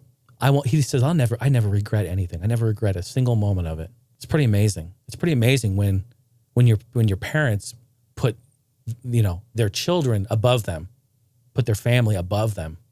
It's amazing. I don't know what else to say about it.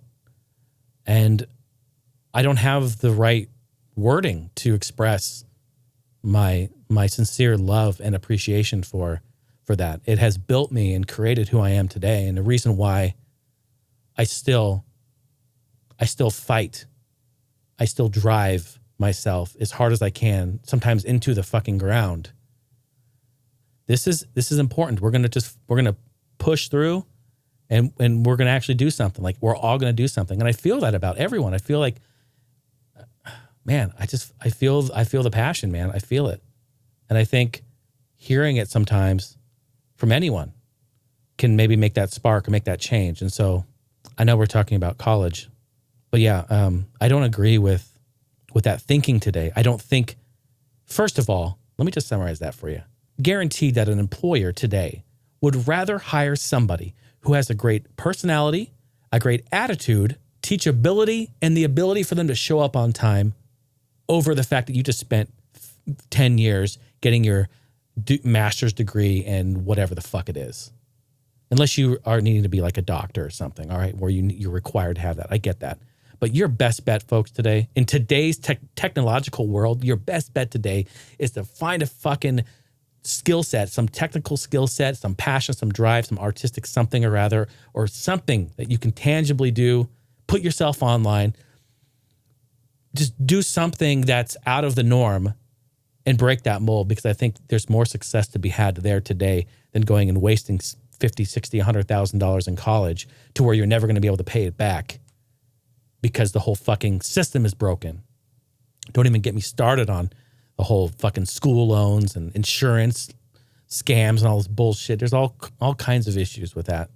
I think I've always had the kind of same mentality on it, because I feel like success is such a unique experience to each person. Right. And how is it measured, right? How do you measure that? You know, some people measure it with, money, a house, car, but then other people, like, it sounds like, and for instance, with your parents there, it sounded like their success to them personally was, more so taking care of their family. And 100%. Yep. That was far more important to them than, being their own person, doing their own thing, because they just felt that was more important. So I can see my parents both shaking their heads right now. That is absolutely correct. I wanted to say, I don't think you should necessarily ever feel like you have to apologize to anyone for that, because they haven't gone through that understanding that success and, all that it's something individual. It's not everyone in the world can't do the same thing, because then the world wouldn't work correctly. So, I mean, someone can be happy and successful working at McDonald's per se, as long as they're happy and successful to them, then that's their life. That's their choice. Right. If they're happy, they should be able to do that. Makes complete sense. Yeah, absolutely agree. It is very strange in high school. They're kind of molding kids nowadays to, I wouldn't say like force them, but it leans towards that way, when you feel like you're very pressured into, if you don't get into college, then your life is kind of doomed. Shit. Yeah. That's exactly how it was presented to us back then too, for sure. And I mean, I probably wouldn't say waste, but you do spend a lot of time in that very moldable 14 to 17 years old, thinking and having this immense pressure on yourself that if you don't do something momentous in like 3 months after being out of high school, then you should like give up. Yeah. And true. I've always felt like that's a very harsh and very unneeded narrative inside school that I wish they would tweak. And in school back in those days, right? And back when I was in high school, like, they were ran by people that are from that era of that thinking, right? It's only as good as the people teaching it, straight up. Yeah. You know what I mean? Like, that shit is real. Even for me being, very quiet, reserved, I didn't have a lot of friends in high school. But I did fairly well. Because I didn't have anything to distract me, so I would usually do pretty well in school. But then it also felt like there was a very huge separation between, there was the people that would really work hard and would actually, insert themselves. And then there was that group. And then, because I'm trying to get into 3 groups here, there was that group who was very well at school, but they just did their work, went through it. And then there was the group of, this is all speaking from personal preference, personal experience, I guess. But we also had like a third group where you had, the popular kids, the people from the community that, say their parents were really involved in the community and they were popular amongst the town. And so teachers, I don't know if they felt they were almost forced. Oh, yeah. You bet your ass they were, yeah. Yeah, almost forced to treat them. They didn't deserve, some of the grades they got, but they felt like maybe I might get some backlash if, I start failing this student. It's one of the whatever. And that really upset me. But then there was also the teachers were too worried about that group of people that the people like yourself who genuinely, just struggle at school because, it's not something that interests them. It's not, I don't think all kids should be, put in that environment because it just doesn't work for them either, learning any sort of thing like that. But then they get ignored because the other people are priority, I guess. So they have all this, you have the struggle of these people who are willing to learn and want to learn, but they just aren't given the resources. And that was always frustrating. Yeah, I completely agree. Yeah, going back to politics, right? Here we are in the politics world again, where it's like, yeah, they're like, well, because mom and dad are governor of the city, we can't really flunk them. Yeah, can't be front page of the My Small City Times magazine. I get it, and that's a reality. That makes total sense to me. That would be an issue, and I can see it happening for sure. Also the thing too is I think a lot of kids early on as well who have kind of overbearing parents or, the aggressive college thinking parents the kids are like, look, I also don't want to disappoint my family. Right. I also don't want to disappoint my parents. I don't want to be a failure in their eyes. There's that happening as well. So again, that also rolls back into, I think that's also a pretty big issue too, right? Yeah, and parents thinking their kids are failures because they don't go to college and they don't do what they say. Yeah. We have a fucking disconnect here, folks. You know what I mean? Like, yeah, I don't understand that concept of thinking because I guess for me personally, it's weird to decide to have a child, but then decide that their life is not their own to choose. Thank you. It's strange to me. Gosh, thank you. It does seem more so now in this generation where people are being more accepting to understanding that college doesn't work for a lot of people. And also I think people are kind of coming to the terms that maybe it be the job market or the accessibility of college, that college degrees really don't help you too much anymore after you spend all that money, you work really hard, and then you still don't get a job. Right. So, very rarely, unless it's something very specific like doctor or whatever it is. But yeah, you're right. They just don't. And like I said, man, if you have a great attitude, personality, you can show up to your work on time and you have some sort of skill set that can benefit that company, guaranteed they're going to hire you over some fucking book nerd. Guaranteed. That's just the way it works. Companies don't give a fuck. Yeah. They don't give a shit.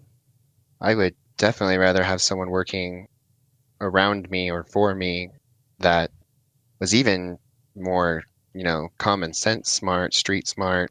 Totally. They understand the world rather than, their whole life's just been school. They don't have that. Like you said, your parents wanted you to get real world, knowledge and experience.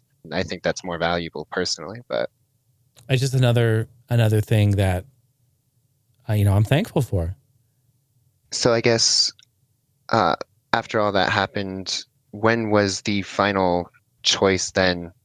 How did you first of all find that college and then ultimately, decide that that's what you wanted to do and then finally move down there? I guess you did go to Colorado Springs before that. No, after that, actually. Oh, okay. 2009, yeah. Then 2007 is when at the end of 2007 is when I moved. I started doing some research about schools for music. And there's a lot of schools for music about like music performance and things like that.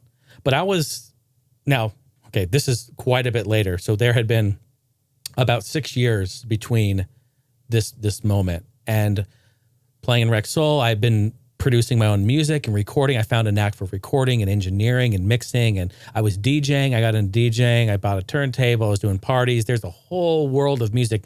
I was DJing Portland, downtown Portland. I was doing clubs. I would DJ from Saturday nights. I would do this Bar 71, it was called. It was like a 21 and over. And then on Saturday night or the other day, I would do the 18 and over club. We would do that. We'd play all the pop songs and shit, and I would bounce around the club. It was great. So I learned all this stuff. And so I was finding this knack for audio and the technical side of it. And in 2004, I released a solo album, fully self-produced, called Personal Invitation. I was rapping, I was singing, I was making my own music. I was just doing shit because it was fun and I liked it. I didn't really care what else. I was like, I actually like the technical side of all of this. This is actually great. Let me invest in technical side of this. Well, I learned that the term for that is audio engineering. It's like, oh, okay, I guess what I'm doing is engineering audio. This is cool. I like that. Sounds cool. I didn't know what it was before. I was like, well, what am I? Well, people are like, well, what do you do with music? I'm like, well, I'm a drummer, DJ, I'm a recording artist. I do that. And I'm trying to like, you don't do all that, you know? So finally I'm like, look, I'm an audio engineer. That's what I do. And they're like, oh, then they ask questions. Then you can I found that works better in the conversation. Because every time I say what I do, people think I'm full of shit. Because it sounds like I'm just talking like, honestly, dude, it sucks. It sucks because I do so much with my passions and what I like that it sounds fake. Like when I meet new people, they want to like, oh, what do you do? And I'm like, oh. And even me saying, no, just go to my website. They're like, oh, you have a website? What the fuck? What are you talking about? That's not out of the norm. Yeah, right on that last one. Yeah.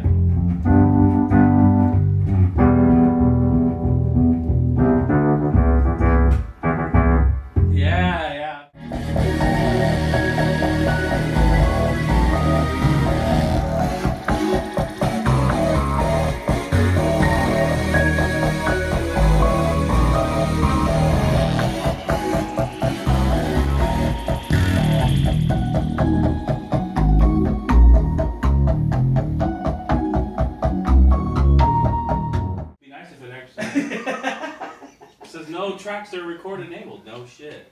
2, 3, 4.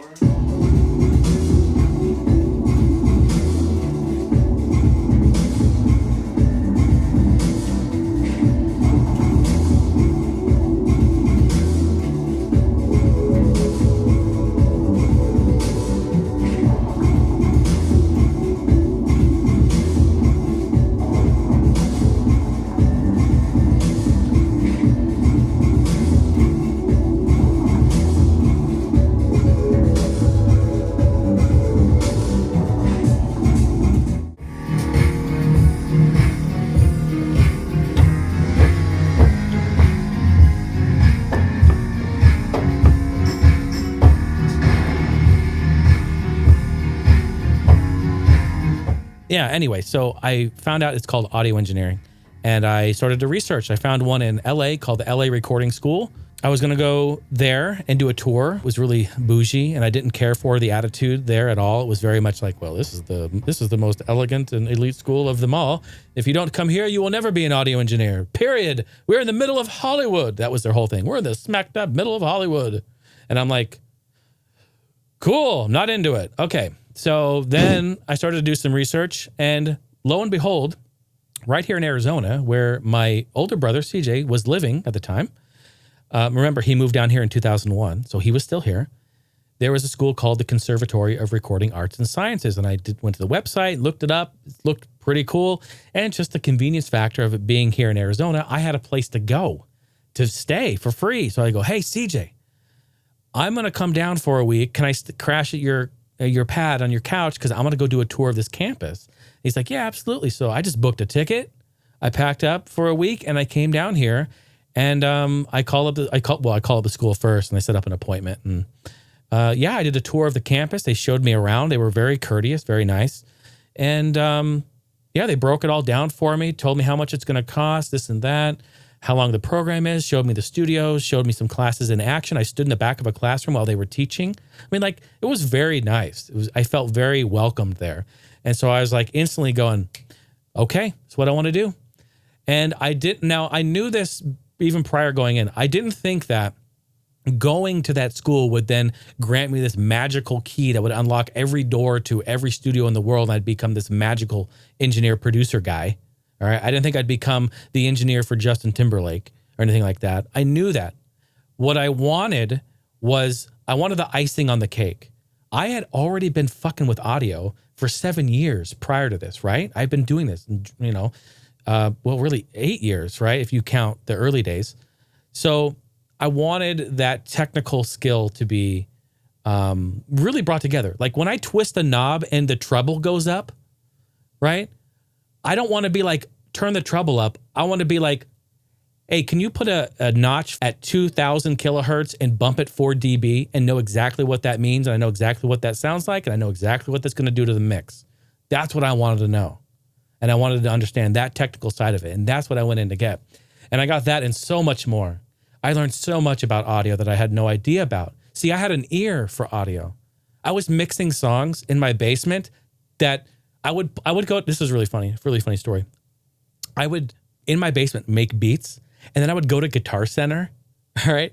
And I would pop in my CDs in like their live room and play some of my beats and play some of my DJ stuff. And I would like scratch and do things like, I'm just quote, demoing out the stuff. I was hoping somebody in there would hear it and come in and like question about it, maybe collaborate or work together. You know, I don't know. I was like, I'm going to try to put myself out here in this environment. And I would do that. And dude, people would come in.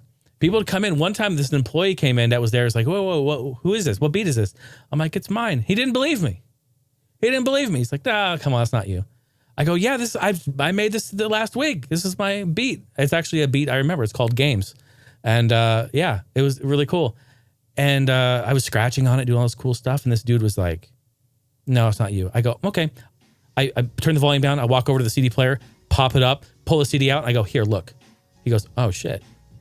It's like, yeah, man, that's you. He's like, whoa, really cool. So it was like kind of like, it was this moment where I was like, okay, yeah, I'm making some beats. I'm doing some things. Some of it's okay. Some of it's not, but some of it's pretty cool. And so anyway, I would do that.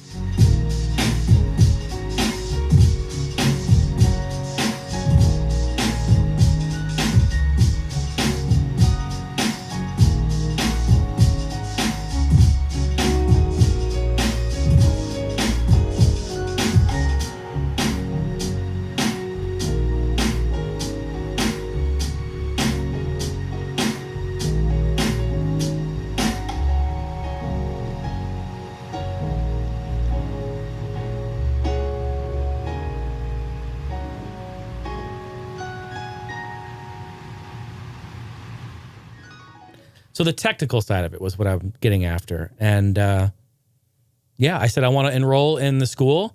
And this was like, I want to say this was summertime. It was really hot. And then he goes, well, we don't have an opening until, what did he say? He told me like April of the following year. So I go, well, that's perfect. That's perfect because I need to move from Portland down here. Plenty of time, Brandon, plenty of time. So, yeah, I said, great, sign me up. He goes, great, I'll give you a call whenever an opening, if an opening comes up earlier, I'll hook you up. If not, we'll see you in May. I said, great. He gave me a start date and everything. So I was excited, bro. I got home. I was like, yes. I'd already quit my job at that time. You know, I quit that Zooms. I was selling car parts and shit. I quit that. But I went and I sold my Integra. I had a show car. Boom, sold that. I had an old Pathfinder. I got rid of that. I traded that in for a different car. I started selling off all my old eBay stuff because I was doing eBay business on the side for a side hustle for many years. Sold off all that shit, condensed stuff. I was prepping, dude. I told all my friends to fuck right off, and I was ready to bounce. And that's just what I did, man. I just packed up my shit. I took everything that I had that I wanted. I went out and bought all new DJ shit. I bought a new drum set. I wanted to be prepared for college. I said to myself, if I go down here, I'm going to be in this environment with other musicians. And if I am asked to drum on a track, I want to be able to say, I got you. and pull out my drum set from the fucking magical cloud and set it up and drum because, dude, when I got into school, people were like, all the musicians that were in there were like, yeah, I play. And I'm like, great, everyone plays, but they had no instruments.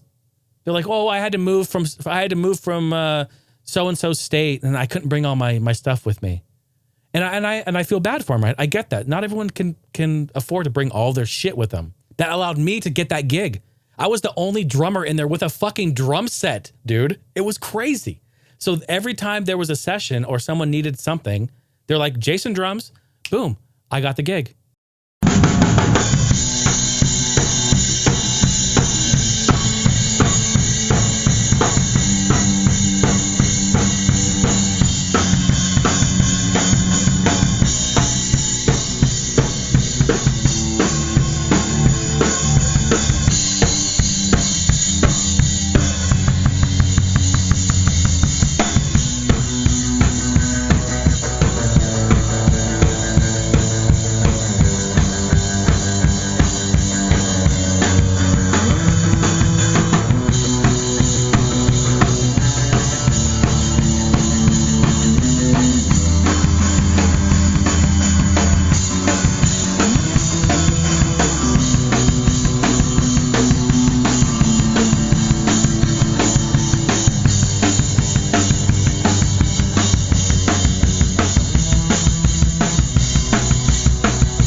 Let's listen. I just want to listen to it. I think we have a better one in us. We can do it. We can do it. My hand hurts.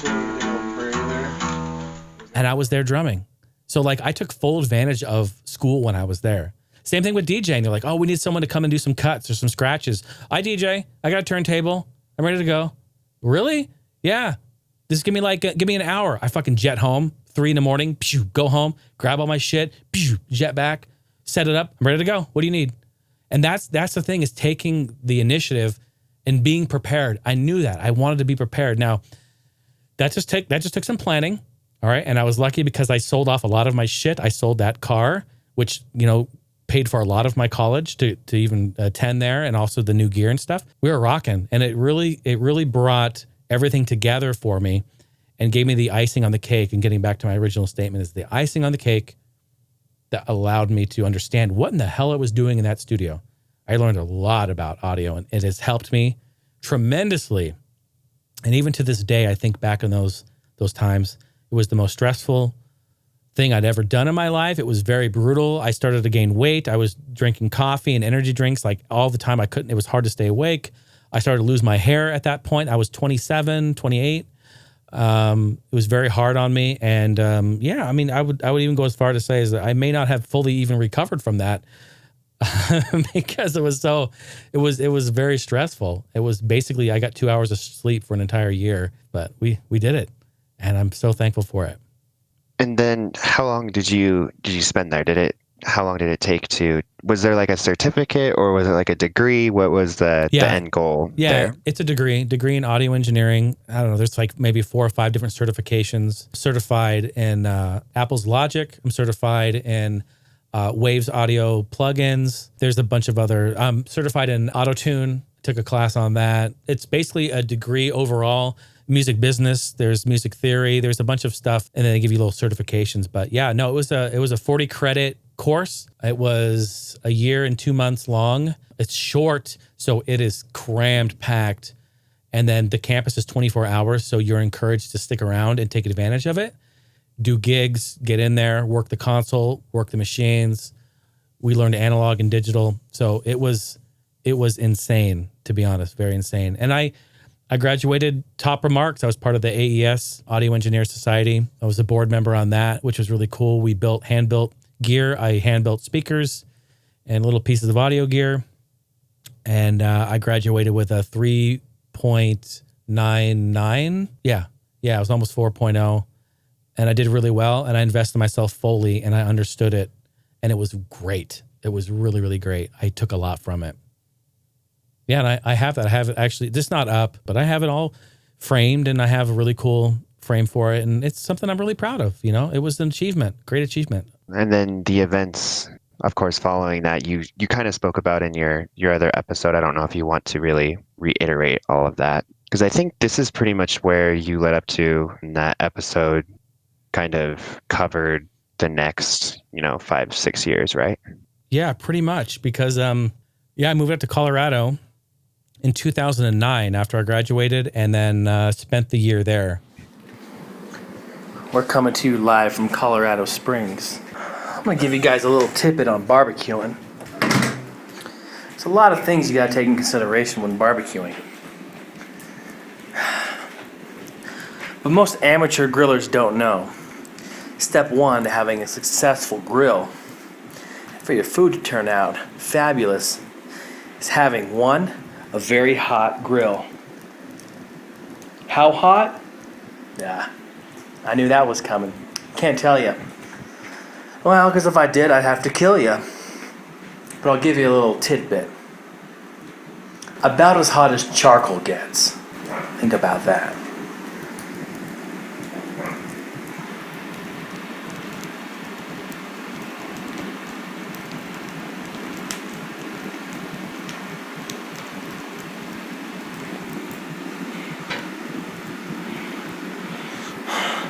Just about ready for the meat. And, sometimes when you're at a certain state of mind, when you're dealing with, depression and, loneliness and anger and all these different emotions, sometimes things come up and are sparked because of that. Strength is found, and sometimes some of your ideas and or plans come together. And that's pretty much what happened for me, as I had all the time in the world, as my world was falling apart around me while I was there. I was basically, it's crazy when you look back on it, and that 10-year retrospective episode, we talk about everything that has happened in the last 10 years. Well, I planned a lot of that during that year in 2009 while I was there in a snowstorm and negative 20-degree weather, freezing my ass off. I guess I'll just summarize real quick. Is the whole story of Colorado was I moved out there with some classmates who had planned and were in the process of building a recording studio in Colorado.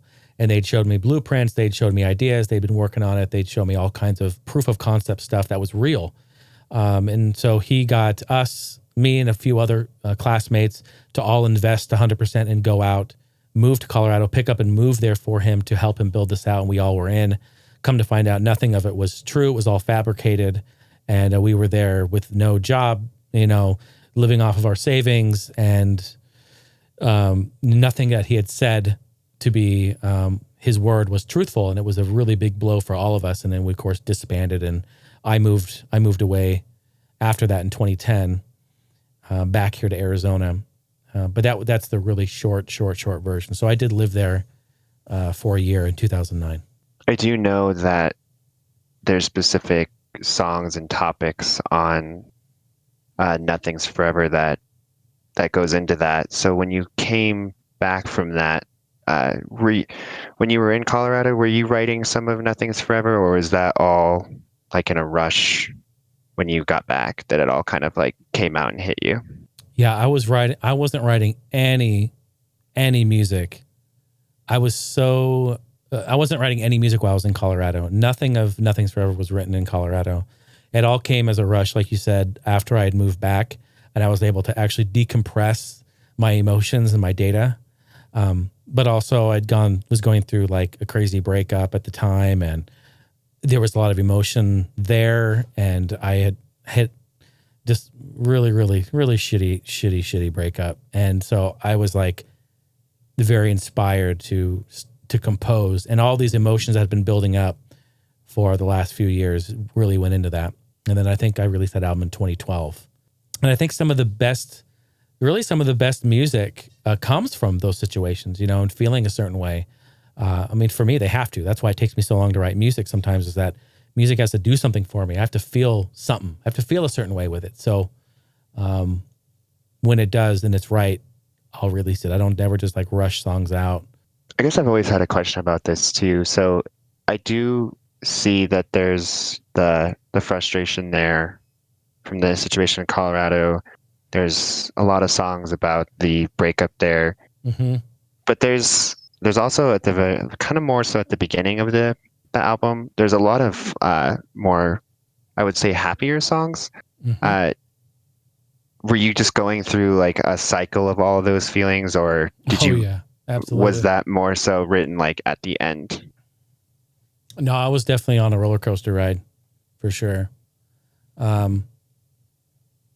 You go through those emotions when you're trying to process them, and that absolutely was the case.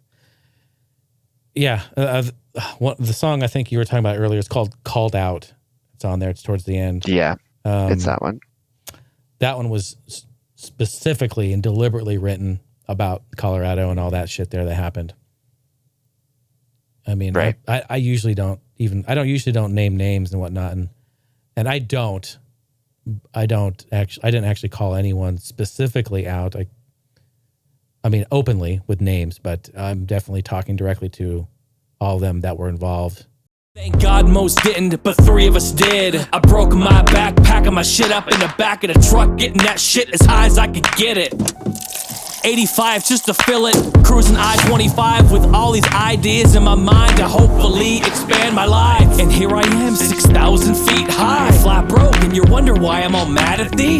Probably cause you promised a salary. I should have known from the start when you couldn't execute tests, knowledge checks, and proficiency. Write it on the whiteboard, try to make it clear to me. How does that degree on your wall in the frame look, knowing that Jay did all your homework? Don't act like you got a plan when your little cranium don't understand. Yeah, but then the other songs at the beginning, I just like to write, I try to write funky stuff, nice stuff that can like lift me and lift others too. And when I'm going through these emotions, I'm finding that I'm up and I'm down and I'm up. So one day I feel really good and I'm like, okay, I'm optimistic. I'm excited about life and okay, this is cool. And I can create a beat and I can feel like really good about it. And then I'm like, wow, okay, that was a moment in time today. Like I did that today. And yeah, some of that I included at the beginning because I wanted it at the very beginning of the album. I take a quote from the producer of The Brave Little Toaster. That's actually the producer and director of Brave Little Toaster, the voice line that I sampled. And what does he say? He says, joy always has some sadness behind it. It's like, it's either sadness because the joy is not going to last forever because nothing ever does.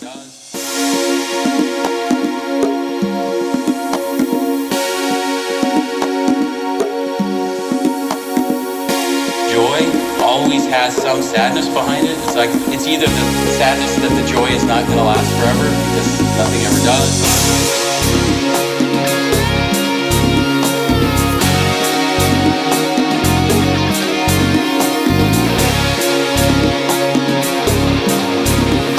Either the sadness that the joy is not going to last forever because nothing ever does.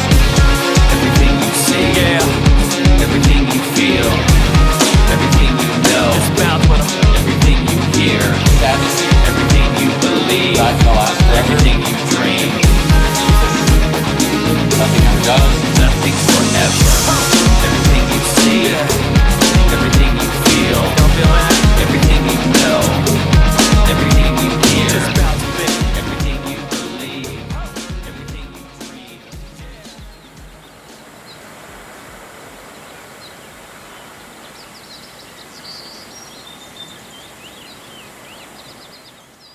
And that hit me so hard. And I just realized that because I was going through so many things that I wanted to hang on to and be a part of and do. And I realized that, like, dude, nothing seems to be working here. Like everything I'm doing, I'm investing, I'm going in, but it just falls apart right before my eyes. Whether that be my fault or not, mostly it's not. It's, me relying on other people or relying on people's words, which if you're not a man of your word, I don't know what kind of life you're living. I can't understand that. But that was how I was feeling. That album starts out with like some joy, you know, but it moves into other things because the joy doesn't last forever. Was kind of my thinking. And it kind of goes to a dark place. And then it kind of gets to a, right at the end, I recap it. If you realize I recap it at the end, I find strength in my ability to write a song called I Don't Know. And it's not even about any specific person. It's about the feeling and the emotion of overcoming, and about the thought that the ability to overcome the situation is there. The thought of that person that will be there for you is there. The thought that you'll be able to get through the situation by either your own means or with somebody by your side guiding you is there. And even though you don't see it right now, or feel it right now, it's there. Yeah, there's actually some really cool. I think it was called I Don't Know. Was it I Don't Know? It is, yeah. Okay, yeah. I just wanna be with you. At night I dream of you. I wonder if you feel it too, girl. I don't know. I just wanna be with you. At night I dream of you. I wonder if you feel it too, girl. I don't know. But you wouldn't believe all these memories that I got locked in these tapes with these 8mm. You wouldn't believe the outtakes. You wouldn't believe the cakes we would eat on these holidays. So here I am, straight living in the past, and my life today just blazes by. It's so fast. I gotta stop and take a minute. Gotta stop and take a second, or I might forget it. Poof, gone. Oh, that's why I write a song. That's why I put these lyrics together and put them in the mix. Whatever, you think it's a hit, then you enjoy it. Ultimately, I'm living life high up on a balcony. The skyline is so comforting to me. I want a sweet woman to share my life. I want a sweet woman to call my wife. Now I don't think I'll have all these kids, or that white picket fence, or whatever she said, but I wanna turn this house into a home. These thoughts and I are alone. Girl, just make yourself known. Let's go. I just wanna be with you. This is for you. At night I dream of you. I wonder if you feel it too, girl. I don't know. I can see it, babe. I just wanna be with you. At night I dream of you. I just don't know where you are, you know. I wonder if you feel it too. I don't know. I just wanna be with you. At night I dream of you. I wonder if you feel it too. I don't know. I found so much strength in that. And I found so much power in that. And I found when I was doing vocals for it, I just was like, I was genuinely happy at the end of it. I'm just like, yeah. You can even hear me. I'm like ad-libbing. I'm just talking. I'm like, yeah, it feels good, babe. Like, it feels good. Like, all right. Like, I know you're out there. I just can't see you. You know, like, I know what's going to happen. I just don't know when. Like, it was really cool. Like, it was this moment of, I just expressed my entire emotional roller coaster. But then at the end, I recapped it like, but guess what? We're going to rise above this shit. And you know what?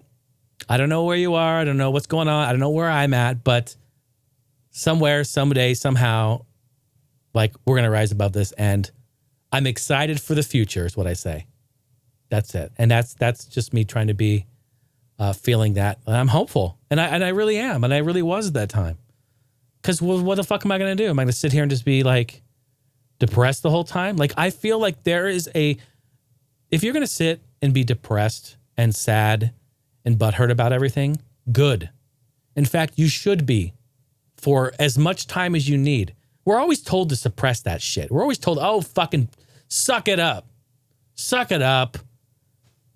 Come on, be tough. Let's go. Like we're in a fucking high school football team. You know what I mean? No. We're humans. We all have emotion. We all go through some shit. We feel stuff. If you're going to be fucking depressed, if you're going to be sad, if you're going to be upset, if you're going to feel a certain way, then fucking feel it. Be that. Let that flow through you. Let that happen. That is natural, and it should happen. You should never be oppressed or suppressed on any of that. And then when you're ready to find the strength, slowly but surely work your way back up and take as much time as you need. That's my thinking of it. I think of it as no different than writing a song. Take the time you need. If it's not done, if it's not there, fine. Come back later. Come back when you have that energy, when you feel that, when you're able to overcome that.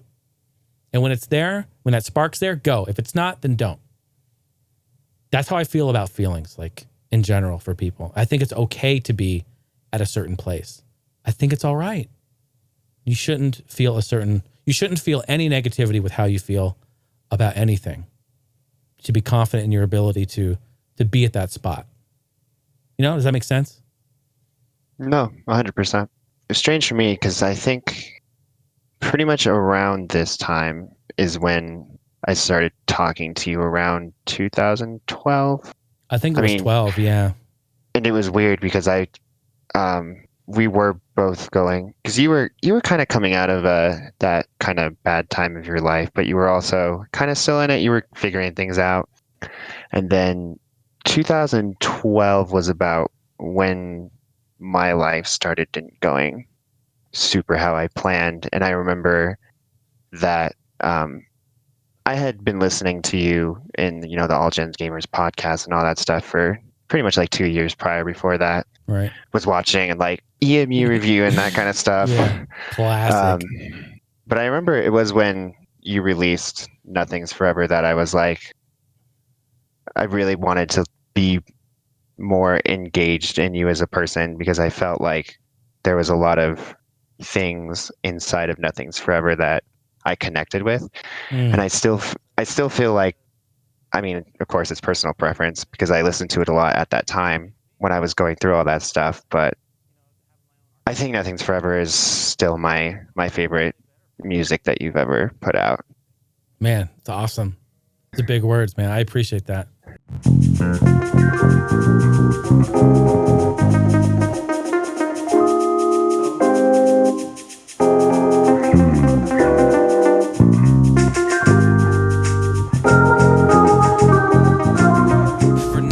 The man I'd go and grow. You know I need this in my life more than anything. You know I need this music. I need these beats that bump, that bump, bump, bump, bump. That's how we get down. It's something about the way I flow over the track. Something about that. You ask about that, I'll show you all of that and show you how to run. I was sitting there and I had this. And I just loved it, and I was like, oh man, that's so awesome. And I was playing around with it. I was like, oh man, I like that. So then I went and I composed the drum beat for it, the drum loop.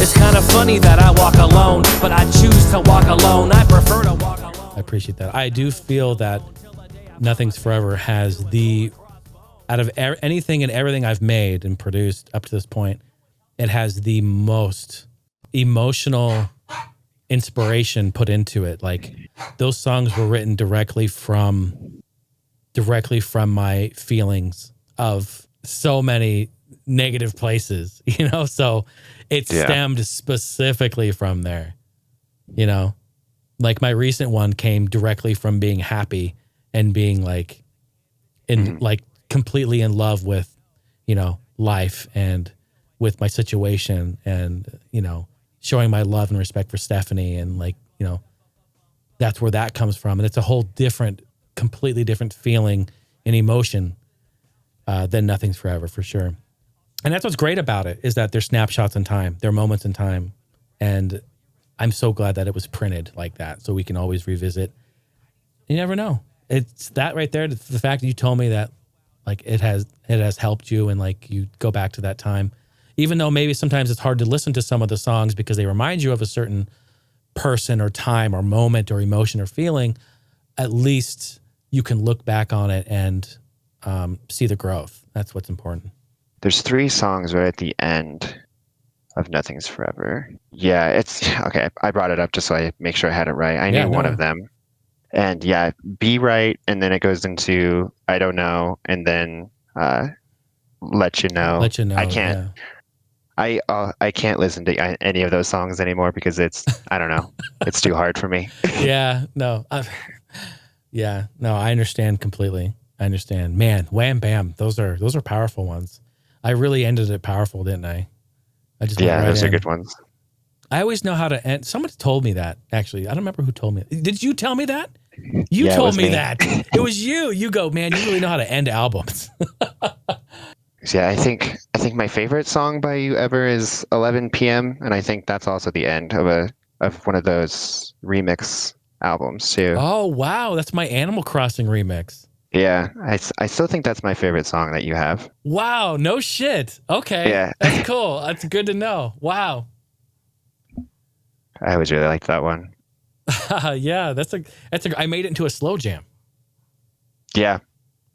I can hear it. Brown. And the little bells. Wow, brown, brown. Yeah, that's cool. Actually, I think I do some singing and some rapping in there, don't I? I think I do. Yeah, I think that's the only song on that whole album that you do vocals on. Yeah, you're right. I didn't spend a lot of time on that song. It just goes to show it doesn't matter. Sometimes, man, when the storm is happening outside and the lightning strikes, it's there. You know, just go for it.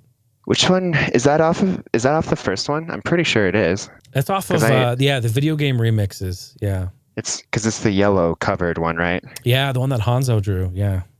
Yeah, I remember the cover. I can't remember which number it was though. Actually, do I have it even queued up in here? Steph is making pizza. I can smell it. It's cooking. How's your pizza there, Steph? Got anything going? How's your pizza? Is it okay? Not good? Oh, boy. She's looking at me funny. She just lying to you. What happened? You got the pepper seasoning? I'll relay the message. What happened? It's too garlicky. She knows me. Okay.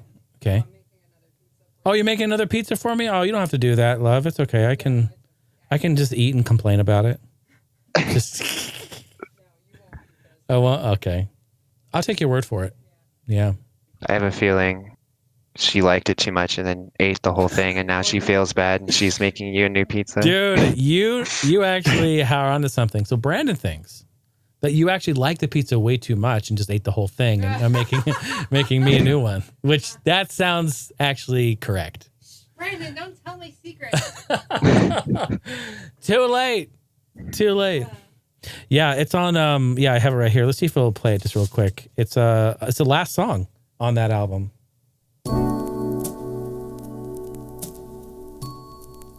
Go, can you hear it? Yeah, I can hear it if that was to me. Yeah.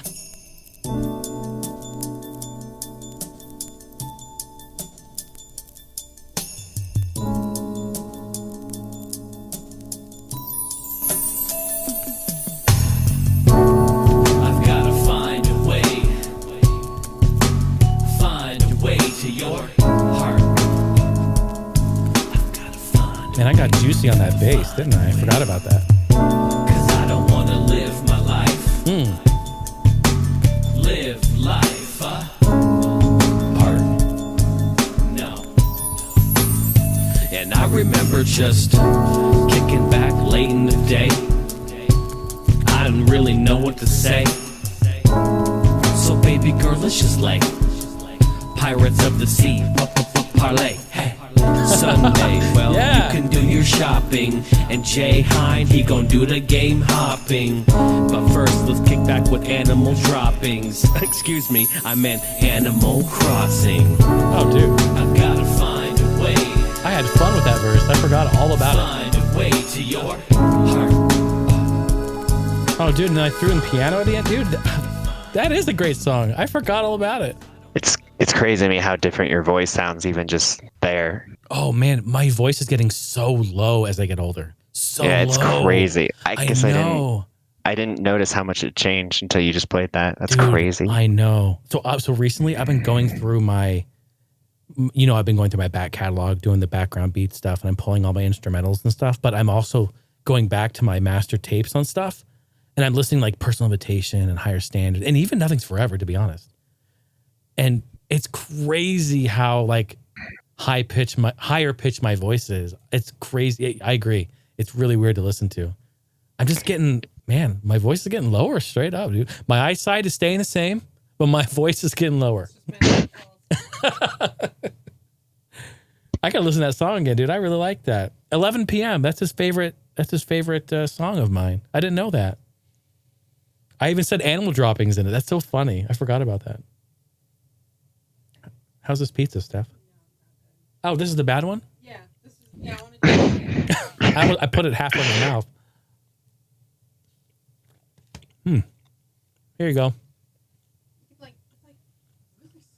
It's salty, all right. That's for damn sure.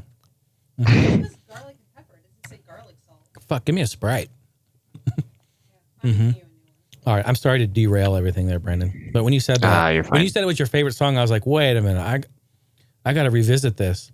Yeah, man, when did I do this album? I think it was 14, maybe. August 1st, 2013, bro. Oh, okay. Yeah, nice. Yeah, so if you want to, we can kind of just go into more so of your life now. Well, my voice is lower, that's for sure. We learned that today. Yeah. Yeah, we'll talk about it. I just feel like if we go any further than that, then it'll be going back over what you already spoke about in the last one. So I feel like it's still like on the same course and heading, but it's a different kind of crazy, and it's a different kind of frustration. You know, it's a different kind of sadness. You know what I mean? It's different, but the same. Do you feel like you're balancing all of your stuff proficiently, or more so do you wish you could improve on it? I wish I could improve on it greatly. Yeah, I'm having a very difficult time with my schedule and what I'm doing right now.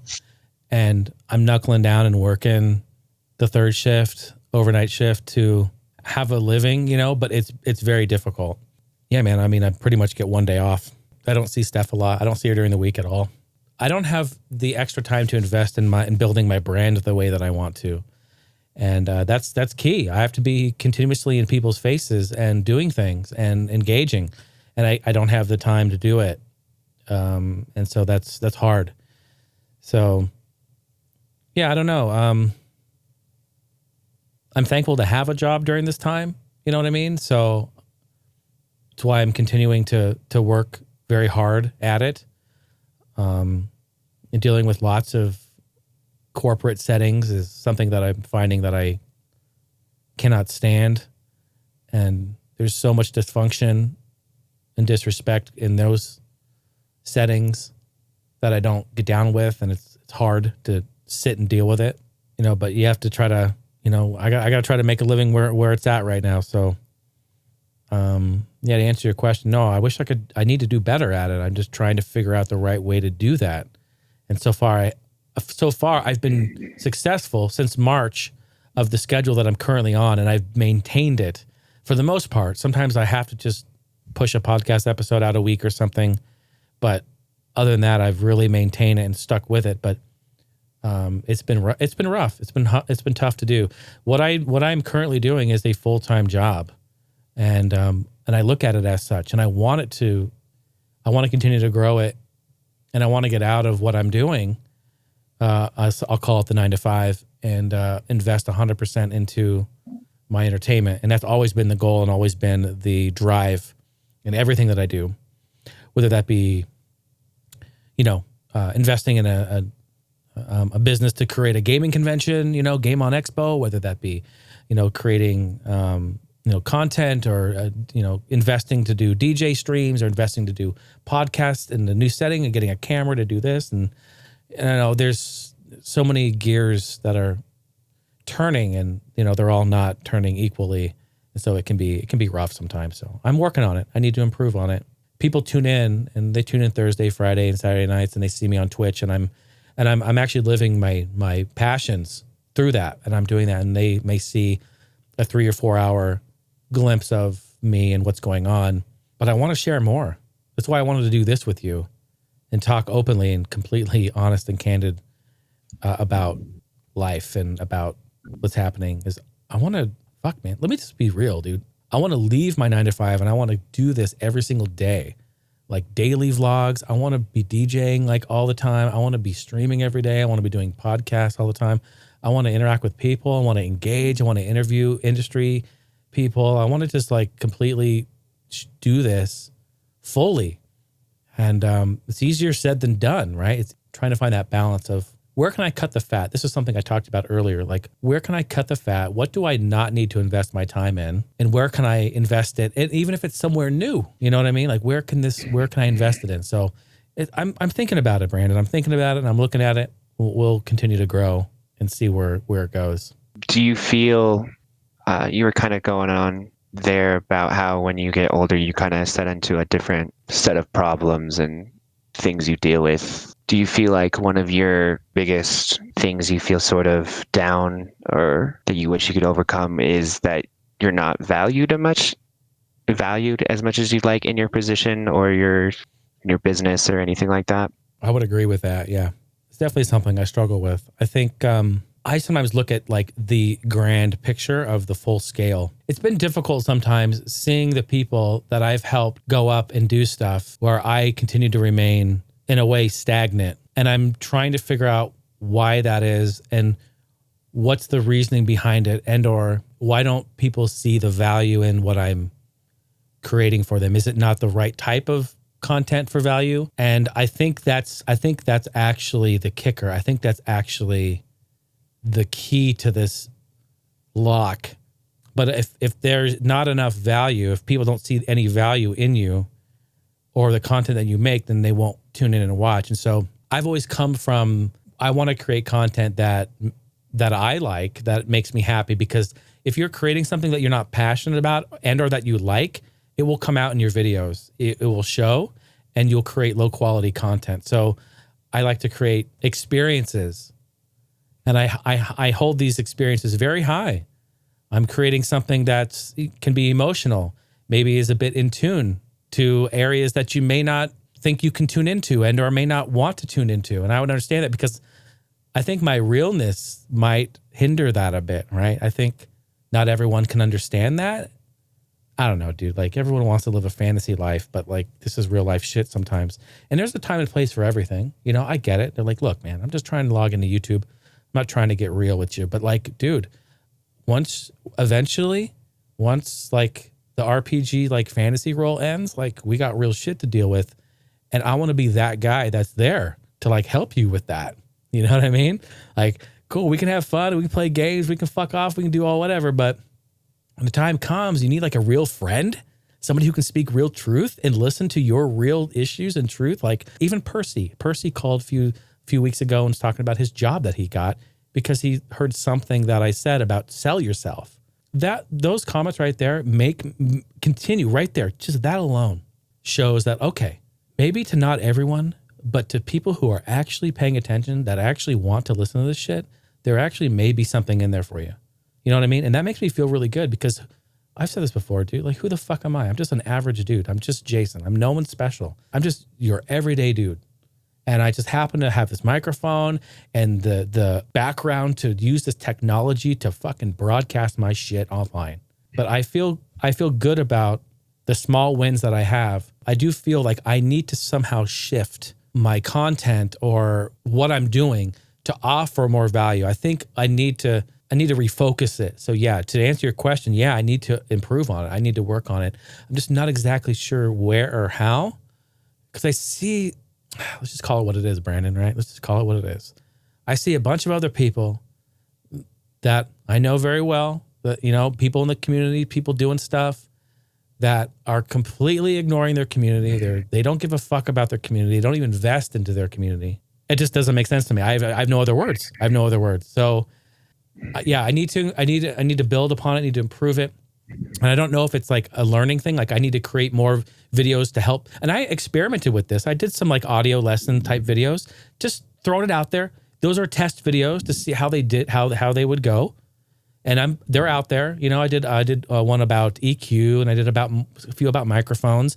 Those are things I know. Audio, I can help people. Everyone's streaming in this world today. They need help with their audio because everyone's fucking audio sucks. They need help. It's not a bad thing. Don't get all butthurt about it. It's just the reality of it. You need help, and I want to help you. That's it. So I was thinking about doing that. And maybe I will continue to.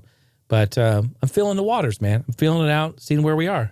Kind of to backtrack into your response there, I guess I wish we've spoken of this a little bit before. I know I've told you and stuff like that, but I feel like, especially within your community and the things you're talking about, I feel like there is a huge group of people who watch your content, listen to it, come to the streams, your videos, and they all feel the same way and or appreciate what you're doing for them, but there's some barrier there that they don't feel comfortable telling you, or maybe they do feel like, well, why would he care? He's not going to reply to me, all that kind of stuff from all the other people that you were just speaking about. I just feel like you undervalue yourself in that regard, for the fact that, even me, I told you about a lot of stuff that happened in my life and how meeting you changed a lot of that. And I think there's a lot of people who are like that, who just, like I said, maybe you're too shy. They don't feel like maybe it will matter. I don't know. There's some kind of barrier there. But I think there is a huge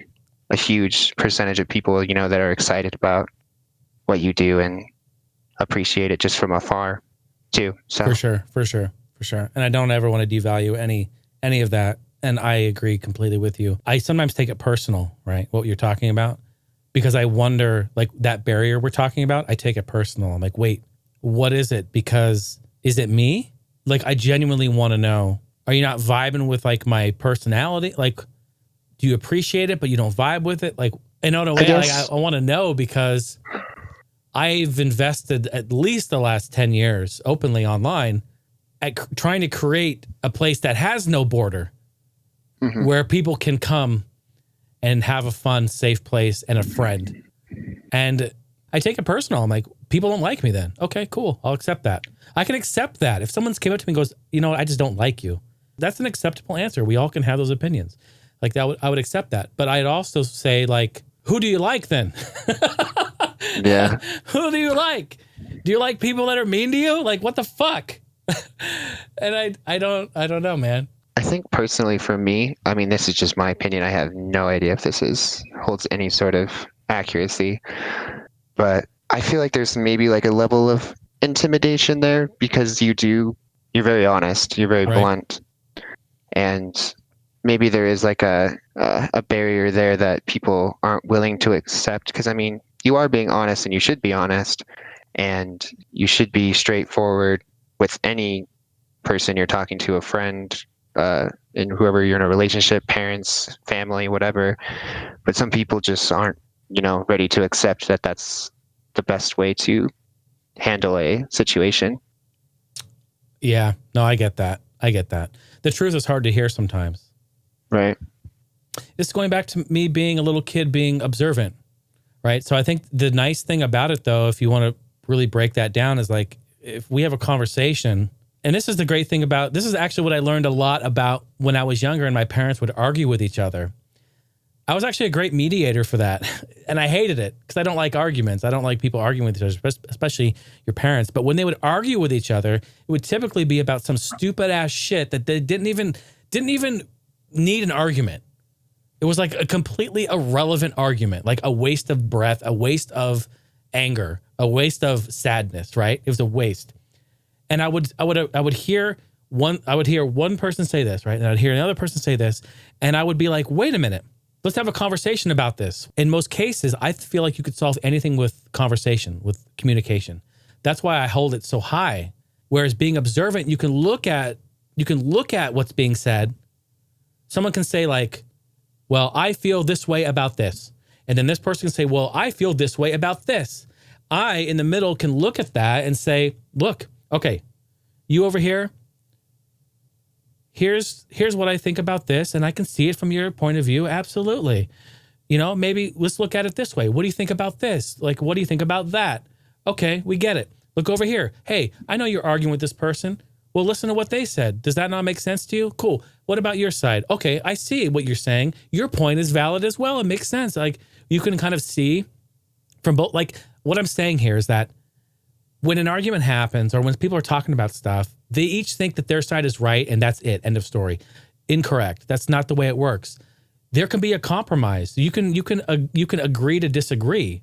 Both people can have legit information and accurate and truthful information about something. It's usually just one or the other person's just being, unrealistic and accepting certain facts about whatever the case may be. If this makes any sense to you, like when you have something to talk about, look at all of the sides. It's not just one-sided. It never is. There's always multiple sides. So come to some sort of term, some agreement. It's like, okay, well, this happened, which caused this to happen, and we may not like that, but unfortunately, that happened. So how do we overcome that, right? Instead of just be like, well, this happened and fuck that person, so fuck them. No. Like, I'm cool with that too. Yeah, fuck them, whatever. But now are we ready to resolve it? Now let's resolve it. Let's fix it. Let's talk about it. You know what I mean? That's how I come at it. So like communication is huge with me. Like I remember our early conversations, Brandon. I remember talking with you about very early conversations. We talked a lot about this. And a lot of times I was pretty blunt with you about a lot of stuff like this. And you with me, as I was opening up talking to you, you were very blunt about things. And it's hard to hear sometimes, but I'm like, you know what? Yeah, you're fucking right. You know, okay. Yeah, I get it. Okay. We need to now fix this. And even with you, helping you through your situations and stuff. You're like, hey, that happened, but you know what? Now you need to figure out the next step because shit ain't working. You know what I mean? So just being real about it. And I feel like that's the only way to be. And I feel that's a great way to be. Why would you want to talk with somebody who wants to just agree with you and fill your mind with a bunch of bullshit that is irrelevant to helping you become better? That blows me away. I don't want to have a yes man or a yes woman next to me. I want to have somebody who's going to help me and look at the situation. Fuck, I talk to Steph about everything all the time. And sometimes she comes back and she's just like, well, it might be because you're this way, or maybe it's because you tried it and you did it this way, which then in turn did this. And I'm like, man. Yeah, I can see how that can be interpreted. I can see how somebody might think that. Okay. And she really breaks it down. And that's what you need. You need someone to bounce stuff off to give you real, honest, direct feedback. But as we learned, it's hard. Not a lot of people can accept that. I, in fact, found that out recently at my corporate job. I had one of my, I've talked about this earlier, but I had one of the bigwigs in the company call me disrespectful. It was actually one of the greatest achievements of my life, that I can razzle somebody in a management position, to break out of their shell and get so upset about my clear, direct, and honest feedback that was not disrespectful one bit. For them to be like, fuck this guy. He's right. And I cannot handle him. I have to attack him. It was amazing. It was the most amazing thing. I had like everyone rallying around me like, wow, Jason, holy shit. You did something here we've never seen before. And of course, nothing will happen. That guy will still never get talking. He won't be spoken to. He will not be reprimanded. Nothing will happen. And that's okay, because that's the corporate bullshit going on. But it's really cool. It's really cool because usually they're the ones that fuck you over. And I was able to actually like, hey, actually, dude, this isn't right. And you need to actually do better. And it was great, man. It was great. Anyway, total derailment. I don't even know where we went there, but I guess the next thing would be important. So how do you deal with all of those things personally? Because we don't have to go too far into it, but you did have that health issue. And I think from what you said, the doctors and everything told you was from a lot of built up stress and anxiety, depression, all that kind of stuff. Right. Do you feel, since after that happened, you have learned not necessarily different ways, or maybe different ways, that you've kind of been able to cope with all of that stuff better, so it hopefully doesn't lead up to a building point like that? Yeah, absolutely. I mean, when that happened, when I had that health scare there, and, you know, once that was all over, I had a completely different outlook on things. And I realized that I need to just calm down. I need to breathe. In fact, I wrote a song after that called Breathe, based entirely off that whole situation. And I need to just focus on taking things slower and at a realistic pace. I need to not let things get to me as much as I can. And I need to just chill out, just straight up, just chill out, not let things bother you. I've always let things bother me, get really stressed out. And now I've kind of just let things bounce off. And it's actually been very, very helpful, very helpful. But now I'm just like, hey, look, if I miss a podcast episode, if I had one scheduled and I needed to do it, fuck it. If I can't do it, fuck it. Tonight, like, am I going to do a DJ stream? Oh, yeah, one scheduled. Am I going to be able to get any sleep before it? No. Am I stressing? No. Do I just cancel the DJ stream? Sure. I don't give a shit. It's okay. I need to do for me. I'm not going to like be crazy about it. Steph comes in here with a fucking garlic lick pizza. All right. She's like, she comes in here like, pizza's all fucked up. What do? Take a bite? Yeah. Pretty garlicky. I don't know what to tell you. You know, like, it's okay. She's not stressing. I'm not stressing. It's not the end of the world. At least we have a pizza to eat. You know what I mean? So I've looked at things a lot. What? Oh, she's stressing. No, she is stressing. I'm not, but she is. So her heart rate just went up. She ate a few slices. She's got high blood pressure now, and she's freaking out. See, me, not freaking out, because I could go eat anything. And I'm just happy she's making pizza, but I can eat anything. Not a big deal. Yeah, I just try to relax, man. Try to kick back, take it slow, and not have these things affect me. And I've really found that has helped me big time. Dude, I walk slower now. One thing has changed completely about me, other than my voice dropping 3 octaves, is that I walk slower and I do things slower. I really do. And I find it to be very, very good for me. Just slow the fuck down. I used to be go, go, go, go. So much people everywhere. Go, go, go, go. I kind of just relaxed on that. And it feels really good. So that's kind of my big thing that's changed since then. Slow the fuck down. Don't let things bother you that much. At least the things that you can control anyway. I mean, you know, some things you can't really control. It's like, but all the small shit, just let it go. I did have some kind of like miscellaneous questions that I wanted. There's a couple that I definitely want to ask you. Sure. I think one that kind of revolves back to your kind of central theme of your podcast is, I do want to know, was there, that you can remember, was there one video game that kind of maybe had a theme or a character or something in the storytelling that kind of made you think of a situation, or maybe just an opinion you had on that subject change because of that game? Games for a long time had stories, but didn't have stories that I could really connect to. And that really changed with Half-Life 2. And I know I've gone on record and said this before, but in Half-Life 2, you really took on the role of Gordon Freeman, and you really felt like for the first time you were actually that person and becoming someone in that world.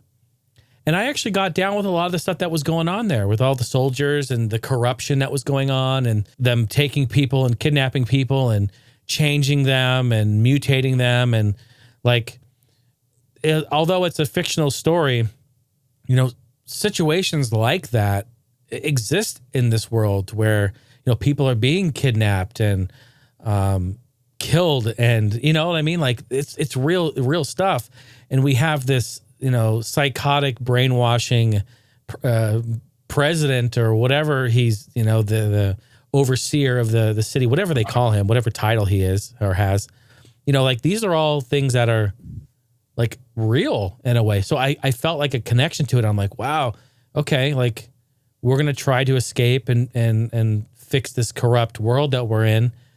And it's not always gonna be peaches and cream and stuff like that. And I felt like that game really spoke to me in those ways, because I also agreed with a lot that was going on in there.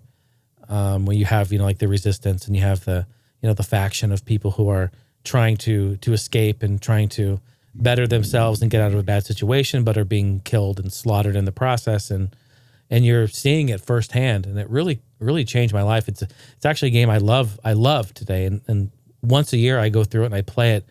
I haven't in the last couple of years, unfortunately. I've done some co-op with it and played, but I used to try to go through once a year and play it all the way through, just solo, because it's so fun and it's that important to me. So yeah, I would probably say Half-Life 2. It really changed me. But yeah, there were earlier games. I mean, like Chrono Trigger was a great game. And I hate saying it because people are like, oh, Chrono Trigger, because it's like a really popular RPG, and everyone like, dude, I bought that game when it wasn't shit. No one said shit about it. They were just like, oh, it's a new great game from Square. Like, okay. It wasn't this big cult following thing. But like the time travel in that game, the players, their stories, they all have families and backstories and come from a certain place, and going to the future, and then going BC, and then, exploring all these places and dealing with like Lavos and this entity that's destroying the world and burning it. And it's just like, dude, it's amazing. It's an amazing story. And I really love Chrono Trigger for that specifically. So those are a couple of games that really stand out to me that really changed a lot for me. I think that's fair. I also think it's always weird to me that if someone said that, if you picked Chrono Trigger because it's popular, generic, whatever, the reason those games are so popular is because they're so well done, and True. Very true. Yeah. Like generations of people liked it. Yeah. Mm-hmm. So I don't understand when people say that either, but yeah. And I don't know, maybe people don't say that, but I feel like they say it in their head when I mention that, because they'd be like, it's almost like, what's your favorite game? Super Mario Bros. Like, wait, what? Yeah. Like my top 20 NES video I get fucking destroyed in the comment section every single day. Yeah. Yeah. I mean, people are literally telling me to go kill myself in the comment section because I don't have Metroid, Zelda, and Mario in the top 5, like, or at all. Fuck off, man. You aren't allowed to have a personal opinion on anything. Yeah, it's crazy. It's crazy. I'm like, and my comments, man, I come back, I fire back. I'm like, hey, you know what, folks, you should go watch that. You should go to that video and just go look at the comments, and you'll see me sprinkled throughout. I respond to these people with like, I troll them back and like, hey, we'll go make your own fucking video and post it. Like Stephanie and I were laughing a couple of weeks ago. She was saying, we were talking about that, and I'm like, I honestly want to do another video and just do my top 20 or like top 25 and just have it cycle 3 games over and over the whole time. Just Metroid, Zelda, and Mario. Just cycle those all the way down. Like number 20, Metroid. Like, number 19, Super Mario. Number 17, Metroid. Number 15, Super Mario. Like fucking hello. You happy? No, it'd be really funny. Maybe I'll do that on April Fools or something. It'd be really funny. So yeah, those games really spoke to me though. Half-Life and Chrono Trigger, those really changed. And me, I'm not really a huge RPG fan, and like because I'm kind of a pleb and kind of a noob, and like it's hard for me to like get inside the story sometimes. But man, sometimes those stories speak so loud to me, you cannot ignore it. And those are a few games where I cannot ignore it. And then I guess the same sort of question, but just with any music. I mean, it could be, from when you're a kid all the way up to now. Music that has like changed my life, or what? What are your like impacted me? Gosh, that's a huge question. Yeah, I'm just like anything specifically that maybe helped you through a tough time, or something like in the lyrical content made you kind of like think of something differently, or anything like that. We already all know this. music is very much more than just music to me. It's an emotional experience, and it does so many things along the way, a lot of byproducts because of it. And in fact, the reason why I've invested my entire life, or, young teen years into adulthood of going after it, is because of this exact reason, is that music can do this. It can help, it can heal, it can change, it can inspire, it can motivate, it can do so much. It creates things every single day, and it helps people, and I love that about it. So even if you're listening to a song in like a low or dark time in your life, it can be that light, it can be that inspiration. It can be that one thing that keeps you from jumping off that cliff, right? It can be that thing. And whoever wrote the music and produced it and released it, like they may not even know the impact it has, but it's out there right now doing that. And that's why I want to continue to do it. And then just speaking about, some of the songs, there's literally thousands. I don't even know where I could start. I love songs that do something. I love songs that make me feel a certain way. And some songs actually create like the mood and the emotion, and just the melodies that they have, or the way that they're sang, or the lyrical content, or the way that they are recorded also play a role. People don't necessarily know about, or will see, of course, it's audio, but the way that things are recorded and the environments that they're in play a huge role, on the way that they sound, which impact you as well. It's real technical, I know, but it does play a role. I love my early years, I love Phil Collins. I listen to Phil Collins a lot. I remember in high school, I got his greatest hits, and he had so many, that whole album. If you just want a great overview of Phil Collins' collection, get his greatest hits. I think it was released in the late 90s. I feel like he's had like 4 or 5 greatest hits albums, but one in the late 90s was really, really good. One song, I love so many songs from him, but Rain Down is a really great song. Huge, big drums, great squealing, awesome guitar, incredible melodies, great vocal. It's just kind of a slower song. Like in the chorus, it just says he wish it could rain down. And like, you can actually, in the song, like you, I don't care who you are, like you picture the rain actually coming down. Like it's so powerful. And that song really spoke to me early on. Love it. He had so many great slow jams. Oh my God, he's the king of that. So anything from him. But the entire Daft Punk Discovery album, I couldn't even pick a song, just let it play. It's absolute musical magic. It's probably one of my top 3 albums ever made, ever. It's that good. It's just so amazing. The songs are incredible. They're groovy. They have just great emotion. It also helps that they sampled lots of disco stuff throughout. It's very, very good, very funky, great production value. I love the way everything sounds, the instrumentation. It's so nice. And 2001, man, it was a great time. Takes me to a great spot. I remember that a lot. It was definitely heavily in music at that time. It was a great time. So yeah, Discovery. A couple songs I will actually point out from the Chemical Brothers. Love Chemical Brothers. A few songs that you should probably go listen to today. Listen to Star Guitar. That one holds a really special spot. I was actually visiting. I listened to Star Guitar when I was coming down here to visit CJ one time, and it was 2004, I believe, and I was visiting him, and we were listening to this album. Like it had just came out. I think it had just came out. That, or maybe it was the first time I'd heard it. But great song, has this awesome build up, and just a great dance melody throughout.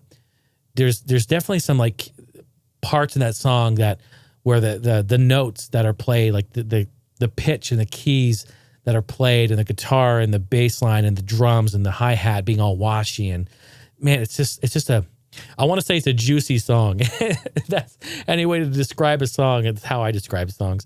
It's just super juicy. It's very nice and lush, and I love it. Very cool dance groove song there. And then 2 other ones from them, kind of slower jams that I really, really like. Man, they're an emotional journey. These songs start one way and they build, and then they have this like you go over the peak of the mountain and then it's just like freeing and then it goes back down. It's honestly, it's a really cool journey. I hope all of you can go check them out. Check out Surface to Air and check out Pioneer Skies. Those are two songs that really are amazing. I love them dearly. And then, the hundreds of neo soul and slow jam songs from the 90s. I love all of those. Take your pick. That's a big question. It's hard for me to answer that, man. It's like this and it depends on your mood too, right? So if you're feeling a certain way, like you want to listen to something else, sometimes you want to be more this way or more that way. I mean, dude, Rage Against the Machine is one of the greatest bands to ever come out. And even their music, their lyrical content is relevant today. Almost 25 years later. It's crazy to think. So yeah, man, like I love Rage so much. So good. Definitely influential and inspired me a lot on the drums back in the day.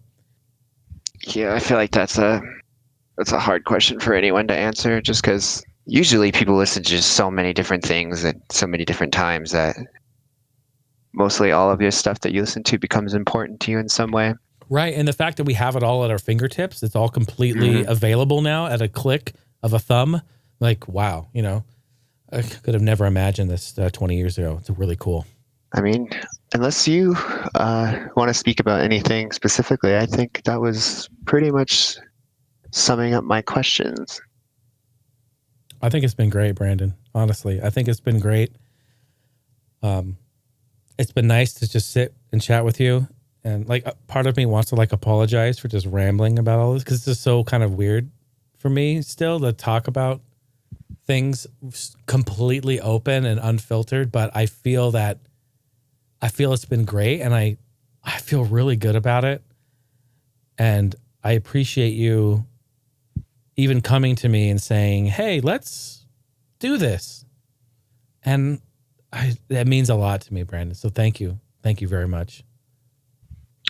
Yeah, of course. I think a lot of people like to speak like this, but maybe just don't have the place to do it. Mm-hmm.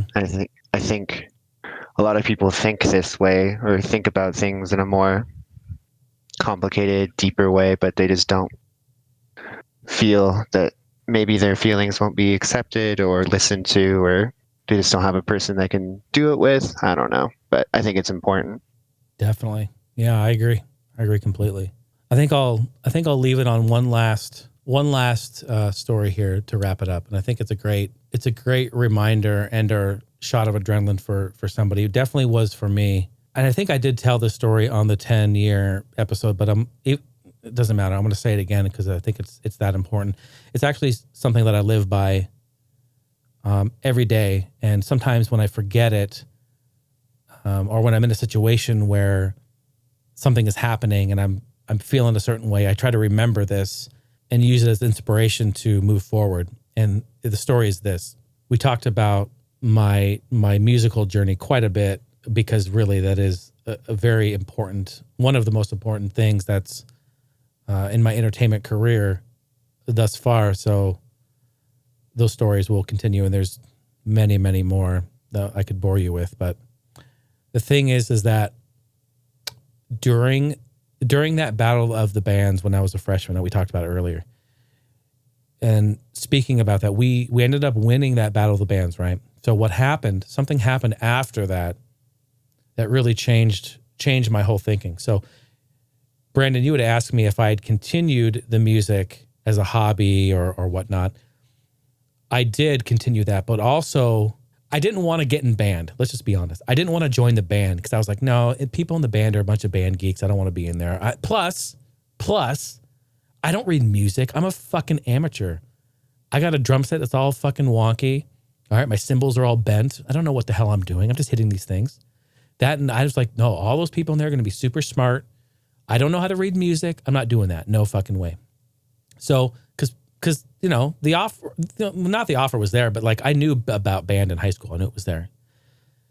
So what happened after we won that battle of the bands, as we were getting off stage and we went off to the back, I was there standing right by the door. There was a back door there that opened up to the school. This man comes up to me and he introduces himself to me and he says, "Hey, I'm Mr. Betts. I am the band director here at Clackamas. And I shook his hand. I was like, nice to meet you. Nice to meet you. And he just looked at me and he goes, have you ever thought about joining the band? And I go, no. I go, no, I said, I don't think so. I said, number one, and I remember saying this to him. I said, number one, I don't know how to read music. And I said, yeah, I don't really have any interest, to do that.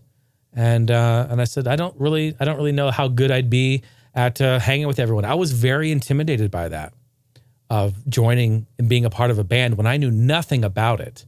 You look into a band room, right? You see everyone with their music stands and their music. It looks like a bunch of ink on paper, right? And you're tripping. You're like, what the fuck are they reading? It's like, what are you even reading, right? And this is the time I was failing everything, right? So I'm like, I'm not really interested in any of that. I don't think so. So he looked at me. He was like confused. He looked at me with like disgust. He's like, what? This is the really crazy moment right here, right after I said that, after he gave me that disgusted look. He looked back at me and he goes, you know what? You need to be a part of something greater than yourself. And he goes, on Monday, you go and enroll your ass in my band. And he walked away. And I was like, whoa. And at first I was like, what just happened? And I'm standing there like, what just happened? And in fact, he saw something in me that day that I didn't even see in myself. And it took him to come through and bluntly just say, you need to be a part of something that's bigger than you. Because there are things in life that are bigger than you. And if you want to take full advantage of this life, you're going to have to go out there and be a part of those. And I didn't really think about that until later that night. And I'm sitting there thinking, what did he say to me?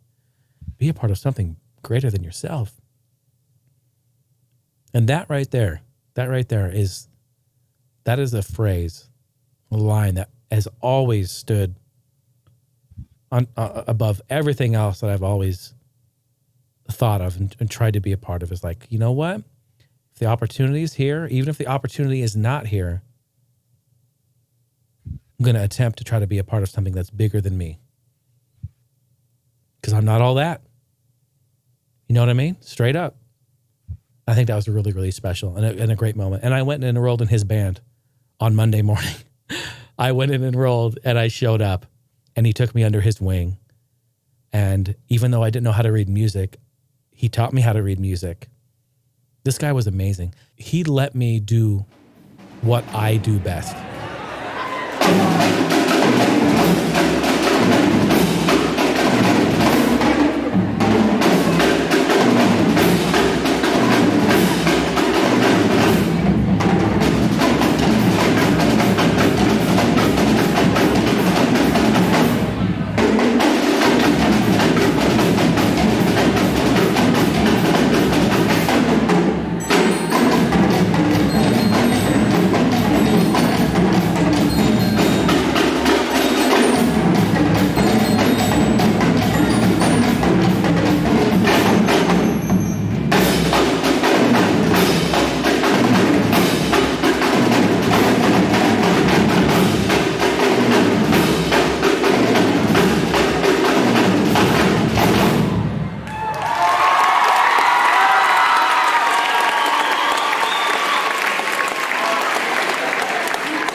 Everyone else had to go get practice, like they would have lessons. They'd have to go get their lessons done and private lessons. And they'd have to sign out this like form, the sheet, to like prove from the instructor that like, yes, they had lessons on this day. Parents had to sign it, all this sort of thing, right? And I always would be like, look, come on. I'm not going to go get lessons. Like, and here was the thing. I could do it all by ear. I could listen to a song and then I could play it.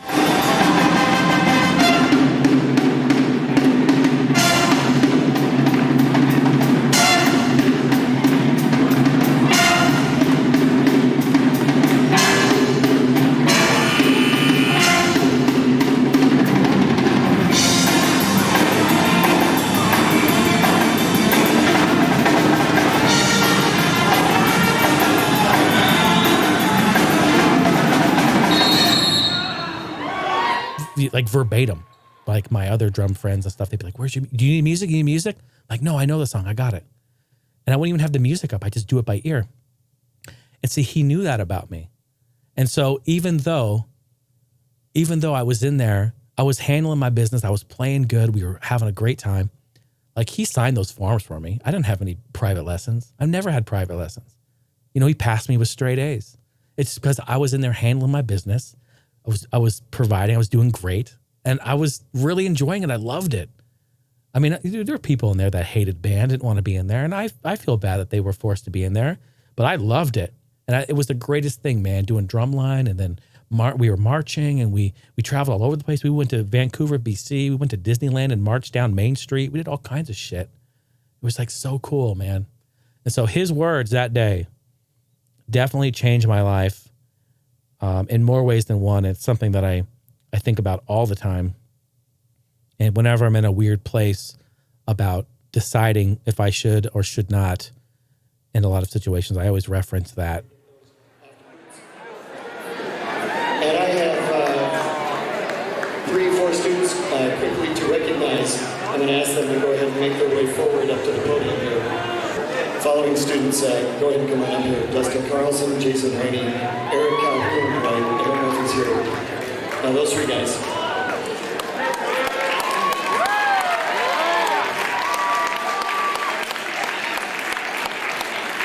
The recipient, most valuable, is a student who contributes so much to the band that when they're absent, their absence is truly noticed. And that award goes to Jason Heine. Our outstanding jazz musicians, recommended by their students, and for having performed numerous solos, improv and written, go to both Dustin Carlson and Jason Heine. Congratulations.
Soul. Thanks.